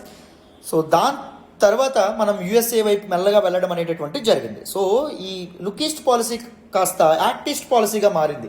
అంటే ఈ ఈస్ట్ ఏషియన్ ఎలైస్ ఎవరైతే ఉన్నారో వాళ్ళని స్ట్రాటజికల్గా కూడా ఉపయోగించుకోవాలి, పొలిటికల్గా కూడా ఉపయోగించుకోవాలనేటటువంటి ఉద్దేశంతో act east policy Modi government తీసుకొచ్చింది 2014 తర్వాత. So it is beneficial for the development of north east India as well. అదే మన యాక్ట్ ఈస్ట్ పాలసీకి కూడా బిమ్స్టెక్ అనేటటువంటి నిజంగా ఉపయోగపడుతుంది. అండ్ దాంతోపాటు నార్త్ ఈస్ట్ ఇండియా డెవలప్మెంట్కి కూడా మనకి దీస్ బిమ్స్టెక్ కంట్రీస్ అనేటివి ఉపయోగపడతాయి. థాయిలాండ్ అండ్ దాంతోపాటు మయన్మార్ ఉపయోగపడడం అనేటటువంటి జరుగుతుంది. కనెక్టివిటీ అంతా మనం ఏర్పాటు చేయగలిగితే నార్త్ ఈస్ట్లో ఇన్సర్జెన్సీ ఏదైతే ఉంటుందో అది తగ్గించవచ్చు. ఎందుకంటే డెవలప్మెంట్ ఉంటే ఇన్సర్జెన్సీ తగ్గుతుంది, అక్కడ పొలిటికల్ స్టెబిలిటీ అనేది ఇన్ష్యూర్ చేయొచ్చు. Tool for India's neighbourhood first policy. India neighbourhood first పాలసీతో ముందుకు రావడం అనేటటువంటి జరిగింది. India always treats is neighbours as principal allies. First తనకి అలైస్ నైబర్సే అని చెప్పి ఇండియా ఎప్పుడూ అనుకుంటుంది. సో ఇండియా యొక్క నైబర్స్ బిమ్స్టెక్ కంట్రీస్ ఉన్నాయి, నేపాల్, భూటాన్ అండ్ దాంతోపాటు దిస్ పర్టికులర్ మ్యారిటైమ్ నైబర్ ఎవరు ఉండడం అనేది జరిగింది, శ్రీలంక ఉండడం అనేటటువంటి జరిగింది. అండ్ దిస్ థాయిలాండ్ అండ్ దాంతోపాటు దిస్ పర్టికులర్ మయన్మార్ ఉండడం అనేది జరిగింది. సో నైబర్హుడ్ ఫస్ట్ పాలసీని ముందుకు తీసుకురావడానికి కూడా బిమ్స్టెక్ ఉపయోగపడుతుంది ఇండియాకి. Accelerate the process of regional integration. So regional disparities అనేటటువంటివి లేకుండా, ఇప్పుడు సపోజ్ నేపాల్ ఈ మధ్య చైనా వైపు వెళ్తుంది, అవునా? సో దాంతోపాటు మయన్మార్ చైనా వైపు వెళ్ళడం అనేటటువంటి జరుగుతుంది, మీరు గమనించవచ్చు. సో అలా రీజనల్ డిస్పారిటీస్ లేకుండా రీజియన్లో ఉన్నటువంటి కంట్రీస్ అన్ని, బే ఆఫ్ బెంగాల్ రీజియన్ ఉన్నటువంటి కంట్రీస్ అన్ని ఒక తాటి మీద నిలిపేందుకు బిమ్స్టెక్ అనేటటువంటి ఒక సాధనలా ఉంటుంది. అది రీజనల్ ఇంటిగ్రేషన్ మన ఇండియాకే చాలా ఉపయోగపడుతుంది, అవునా కదా? Huge economic importance help fulfil India's blue economy ambitions. Blue economy అంటే ఏంటి? యూటిలైజింగ్ యూటిలైజింగ్ ఓషన్ రిసోర్సెస్ని ఉపయోగించుకొని ఎకానమీని వృద్ధి సాధిస్తే, ఎకానమీలో గ్రోత్ సాధిస్తే దాన్ని బ్లూ ఎకానమీ అంటాం. So India has huge potential for blue economy ambitions అండి. బ్లూ ఎకానమీ ఆస్పిరేషన్స్ ఇండియాకి చాలా ఎక్కువ ఉన్నాయి, పొటెన్షియల్ కూడా ఎక్కువ ఉంది. ఎందుకంటే India has one of the longest coastal line కూడా ఇండియాకి ఎక్కువగా ఉండడం అనేటటువంటి జరిగింది. సో ఈ కంట్రీస్ కూడా కోస్టల్ లైన్ షేర్ చేసుకుంటాయి కాబట్టి కంట్రీస్తో మ్యారిటైమ్ సెక్యూరిటీ ఇనిషియేటివ్స్ లాంటివి ఏమైనా ఏర్పాటు చేయడం ద్వారా మనం ఏం చేయొచ్చు, మన బ్లూ ఎకానమీ వైపు కూడా ముందుకెళ్ళొచ్చు. చాలామంది ఇండియన్ పీపుల్ యొక్క, ముఖ్యంగా ఇండియన్ ఫిషర్మెన్ ఎవరైతే ఉంటారో వాళ్ళ యొక్క లైవ్లీహుడ్స్లో కూడా మనం చాలా మార్పులు తీసుకురావచ్చు. అవునా, వాళ్ళ జీవన ఆధారంలో కూడా మనం క్రమేపీ మార్పులు తీసుకురావచ్చు. And what is the significance of BIMSTEC for the region? So మన రీజియన్కి బిమ్స్టెక్ యొక్క సిగ్నిఫికెన్స్ ఏంటో చూడండి. అంటే this particular south east Asian region ఏదైతే ఉంటుందో దానికి, దిస్ బే ఆఫ్ బెంగాల్ రీజన్కి, it can act as a bridge between two major high growth centres of Asia and south east Asia. So ఒకవైపు ఏషియా ఏదైతే ఉంటుందో, south Asia and south east Asia. South Asia ఏదైతే ఉంటుందో అంటే Pakistan, India ఈ ప్రాంతాలకి, and south east Asia ఏదైతే ఉంటుందో అంటే మనకి ఇప్పుడు ఇండోనేషియా, లేకపోతే మయన్మార్, థాయిలాండ్, మలేషియా, సో ఇవేవైతే ఉంటాయో ఈ మధ్య ఒక బ్రిడ్జ్ లాగా దిస్ బిమ్స్టెక్ అనేటటువంటిది ఉపయోగపడుతుంది. స్ట్రాటజిక్ సిగ్నిఫికెన్స్ కూడా ఉండడం అనేటటువంటి జరిగింది. స్ట్రాటజికల్గా కూడా అన్ని కంట్రీస్ గ్రో అవ్వడానికి, అన్ని కంట్రీస్ ముందుకు వెళ్ళడానికి ఇది చాలా ఉపయోగపడుతుంది. సో వరల్డ్ అనేటటువంటిది బైపోలార్ అయిపోతుంది అండి. ప్రెజెంట్ మీకు ఎవరి యాక్సెస్ నెగ్గుతుంది బాగా ఇప్పుడు అంటే చైనాకి, మనం యుఎస్కి ఇప్పుడు సింగిల్ పోలార్ వరల్డ్ ఆర్డర్ అనేటటువంటిది ఉంది. పెద్దన్న ఎవరు, యుఎస్ మాత్రమే ఉంది. యుఎస్కి పోటీగా చైనా, రష్యా అండ్ దాంతోపాటు పాకిస్తాన్, ఈ కూటమి ఏదైతే ఉంటుందో, ఇరాన్, పాకిస్తాన్, నార్త్ కొరియా, ఈ కూటమి ఏదైతే ఉంటుందో ఈ కూటమి అనేటటువంటిది డెవలప్ అవుతుంది. ఈ న్యూ యాక్సిస్ ఏదైతే ఉంటుందో డెవలప్ అవుతుంది. అవునా కాదా? ఈ న్యూ యాక్సిస్ చేతుల్లోకి పవర్ అనేది వెళ్ళిపోకుండా బ్యాలెన్స్ ఆఫ్ పవర్ని ఎన్ష్యూర్ చేయడానికి India can utilise all these players, Nepal, Bhutan, Sri Lanka, Myanmar and దాంతోపాటు దిస్ పర్టిక్యులర్ థాయిలాండ్, వీటన్నింటినీ ఇండియా ఉపయోగించుకోవచ్చు, బంగ్లాదేశ్, వీటన్నింటిని. రైట్, అది మనకి చెప్తున్నారు. టూల్ ఫర్ రీజనల్ ఇంటిగ్రేషన్ చెప్పాను కదా, రీజనల్ ఇంటిగ్రేషన్ కూడా. సో ఈ రీజన్లో ఉన్నటువంటి కంట్రీస్లో అన్నీ ఒక తాటి మీద నిలబడడానికి కూడా దిస్ పర్టిక్యులర్ బిమ్స్టెక్ అనేటటువంటి చాలా చక్కగా ఉపయోగపడుతుందని కూడా మనకి చెప్తున్నారు. సో మరి బిమ్స్టెక్ యొక్క బ్యాక్గ్రౌండ్ అందరికీ అర్థమైందా ఇక్కడి వరకు? సో ఇప్పుడు న్యూస్లోకి ఏమొచ్చిందో మాట్లాడేటటువంటి ప్రయత్నం చేద్దాం. జాగ్రత్తగా ఫోకస్డ్గా వినండి, మీకు ఈజీగా అర్థమవుతుంది. సో మొత్తానికి 5th summit of bay of Bengal initiative for multi sectoral technical and economic cooperation, BIMSTEC యొక్క 5th సమ్మిట్ అనేటటువంటిది సో జరగడం అనేటటువంటిది జరిగింది. And it was hosted by Sri Lanka. So ఈ పర్టిక్యులర్ ఈవెంట్ యొక్క అవుట్కమ్ గురించి మాట్లాడితే 2 ఇంపార్టెంట్ అవుట్కమ్స్ రావడం అనేటటువంటి జరిగింది. ఫస్ట్ది ఏంటి అంటే చార్టర్ ఆఫ్ బిమ్స్టెక్ ఫైనలైజ్ అవ్వడం అనేటటువంటి జరిగింది. బిమ్స్టెక్ చార్టర్ ఏదైతే ఉంటుందో ఇది ఫైనలైజ్ అవ్వడం అనేటటువంటి జరిగింది. This charter is a document that gives the institutional framework అండి. సో ఎలా వర్క్ అవ్వాలి బిమ్స్టెక్, సో బిమ్స్టెక్ మెంబర్స్గా ఉన్న వాళ్ళు ఎలాంటి పనులు చేయాలి, లేకపోతే ఎలాంటి రోల్ ప్లే చేయాలి, ఇవన్నీ చెప్పేటటువంటి ఇదే డాక్యుమెంట్ని చార్టర్ అని చెప్పడం అనేటటువంటిది జరిగింది. అర్థమైందా? సో చార్టర్ అనేటటువంటిది వీళ్ళు అడాప్ట్ చేసుకోవడం వల్ల బిమ్స్టెక్కి ఒక లెజిటిమసీ వచ్చింది, బిమ్స్టెక్ స్ట్రెంథన్ అయింది అని చెప్పి మనం చెప్పుకోవచ్చు. Adoption of the charter plays a significant role in laying an institutional foundation for BIMSTEC అని చెప్పి మనకి చెప్పడం అనేటటువంటి జరిగింది. He has given BIMSTEC a new shape, ఒక కొత్త షేప్ ఇచ్చింది, ఒక సీరియస్నెస్ ఇచ్చింది ఆర్గనైజేషన్కి, రీజనల్ గ్రూపింగ్కి, అండ్ వెల్ డిఫైన్డ్ గోల్స్ కూడా ఇవ్వడం అనేటటువంటిది జరిగింది. బిమ్స్టెక్కి ఇంటర్నేషనల్ ఆర్గనైజేషన్ అనేటటువంటి రికగ్నిషన్ కూడా రావడం అనేటటువంటిది జరిగిందమ్మా. సో బిమ్స్టెక్కి ఇప్పుడు ఇట్స్ ఓన్ ఎంబ్లమ్ అనేటటువంటిది ఉంది, very very important. BIMSTEC its own emblem అనేటటువంటిది ఉంది, బిమ్స్టెక్ ఓన్ ఫ్లాగ్ అనేటటువంటిది ఉంది, అండ్ లిస్టెడ్ ఆబ్జెక్టివ్స్ ఉన్నాయి. ఎలాంటి ఆబ్జెక్టివ్స్ని వాళ్ళు రీచ్ అవ్వాలనుకుంటున్నారు అనేటటువంటి లిస్ట్ ఆఫ్ ఆబ్జెక్టివ్స్ ఉన్నాయి, ప్రిన్సిపల్స్ ఉన్నాయి, ఎలాంటి నార్మ్స్ అండ్ రూల్స్ వాళ్ళు పాటించాలి అనేటటువంటి ప్రిన్సిపల్స్ ఉన్నాయి, ఏది అడ్హైర్ చేయాలనేటటువంటి ప్రిన్సిపల్స్ కూడా ఇప్పుడు రావడం అనేటటువంటి జరిగింది. So charter of BIMSTEC finalise అవ్వడం వెరీ ఇంపార్టెంట్ విషయం అని చెప్పుకోవచ్చు. సెకండ్ది the declaration of master plan for transport connectivity. So ఇది కూడా డిక్లేర్ చేయడం, ఇది కూడా ఈ సమిట్లో అనౌన్స్ చేయడం అనేటటువంటి జరిగింది. ఎందుకు? రీజనల్ కనెక్టివిటీ అండ్ దాంతోపాటు డొమెస్టిక్ కనెక్టివిటీ, ఆయా దేశాల్లో రోడ్లు అన్నీ నిర్మితం అవ్వడానికి, రైల్వే లైన్స్, పోర్ట్స్ నిర్మితం అవ్వడానికి, అండ్ ఈ రీజియన్లో ఈ కనెక్టివిటీ అనేటటువంటిది ఎన్ష్యూర్ చేయడానికి, సో రోడ్లు, పోర్ట్స్, రైల్వే లైన్స్ ఇవన్నీ చక్కగా అడ్వాన్స్డ్గా డెవలప్ అవ్వడానికి ఈ పర్టిక్యులర్ అగ్రిమెంట్ ఏదైతే ఉంటుందో దాన్ని ఫైనలైజ్ చేయడం అనేటటువంటిది జరిగింది. అర్థమైందా? So India will take the leadership role, BIMSTEC యొక్క లీడర్షిప్ రోల్ ఇండియా అనేటటువంటిది తీసుకుంటుంది. So being an very emerging nation అని చెప్పి మనం చెప్పుకోవచ్చు. And prime minister Narendra Modi గారు బిమ్స్టెక్ వర్చువల్ సమిట్లో పార్టిసిపేట్ చేస్తూ ఏం చెప్పారు అంటే, ఈ రికమెండెడ్ ఎఫ్టీఏ అండి, ఫ్రీ ట్రేడ్ అగ్రిమెంట్ ఏదైతే ఉంటుందో దాన్ని రికమెండ్ చేయడం అనేటటువంటి జరిగింది among the member countries for strengthening BIMSTEC. So free trade agreement ఏంటి అంటే ఏంటి, రెండు కంట్రీస్ మధ్య వాణిజ్యం అనేటటువంటి జరుగుతుంది కదా. కంట్రీ ఏ ఉంది, కంట్రీ బి ఉంది. కంట్రీ ఏ నుంచి కంట్రీ బికి ఒక గూడ్స్ అనేవి ఎక్స్పోర్ట్ అయినప్పుడు కంట్రీ బి ఏం చేస్తుంది, పన్నులు అనేవి వేస్తుంది, ట్యాక్స్ అనేవి వేస్తుంది. కంట్రీ బి నుంచి కంట్రీ ఏకి ఎక్స్పోర్ట్ అయినప్పుడు కంట్రీ ఏం వేస్తుంది, ట్యాక్స్ అనేవి వేస్తుంది. ఎందుకు? ఫస్ట్ ఇది ఇన్కమ్ కోసం వేయడం అనేటటువంటి జరుగుతుంది, ఫస్ట్ రీజన్. సెకండ్ రీజన్ ఏంటి, ఈ పన్నులు వేయడానికి గల ఇంకొక రీజన్ ఏంటి, వాళ్ళ డొమెస్టిక్ కంపెనీలు, వాళ్ళ దేశీయ కంపెనీలు ఏవైతే ఉంటాయో వాటిని కాపాడుకోవడం కోసం. అవునా? సో ఇప్పుడు ఫ్రీ ట్రేడ్ అగ్రిమెంట్ ఏం చేస్తుంది, పన్ను ఏదైతే ఉంటుందో దాన్ని తగ్గించడం కానీ, లేకపోతే దాన్ని జీరో చేయడం కానీ, లేకపోతే దాన్ని కన్సెషనల్ ట్రీట్మెంట్ అంటాం. అంటే మిగిలిన కంట్రీస్కి ఒక పన్ను, ఎవరితో అయితే ఫ్రీ ట్రేడ్ అగ్రిమెంట్ చేసుకుంటామో వాళ్ళకి ఒక రకమైనటువంటి పన్ను, వాళ్ళ కంట్రీ నుంచి వచ్చేటటువంటి గూడ్స్ పైన ఒక రకమైన పన్ను, అంటే తక్కువ పన్ను ఉండడం అనేటటువంటి జరుగుతుంది. సో దీన్ని మనం ఫ్రీ ట్రేడ్ అగ్రిమెంట్ అంటాం.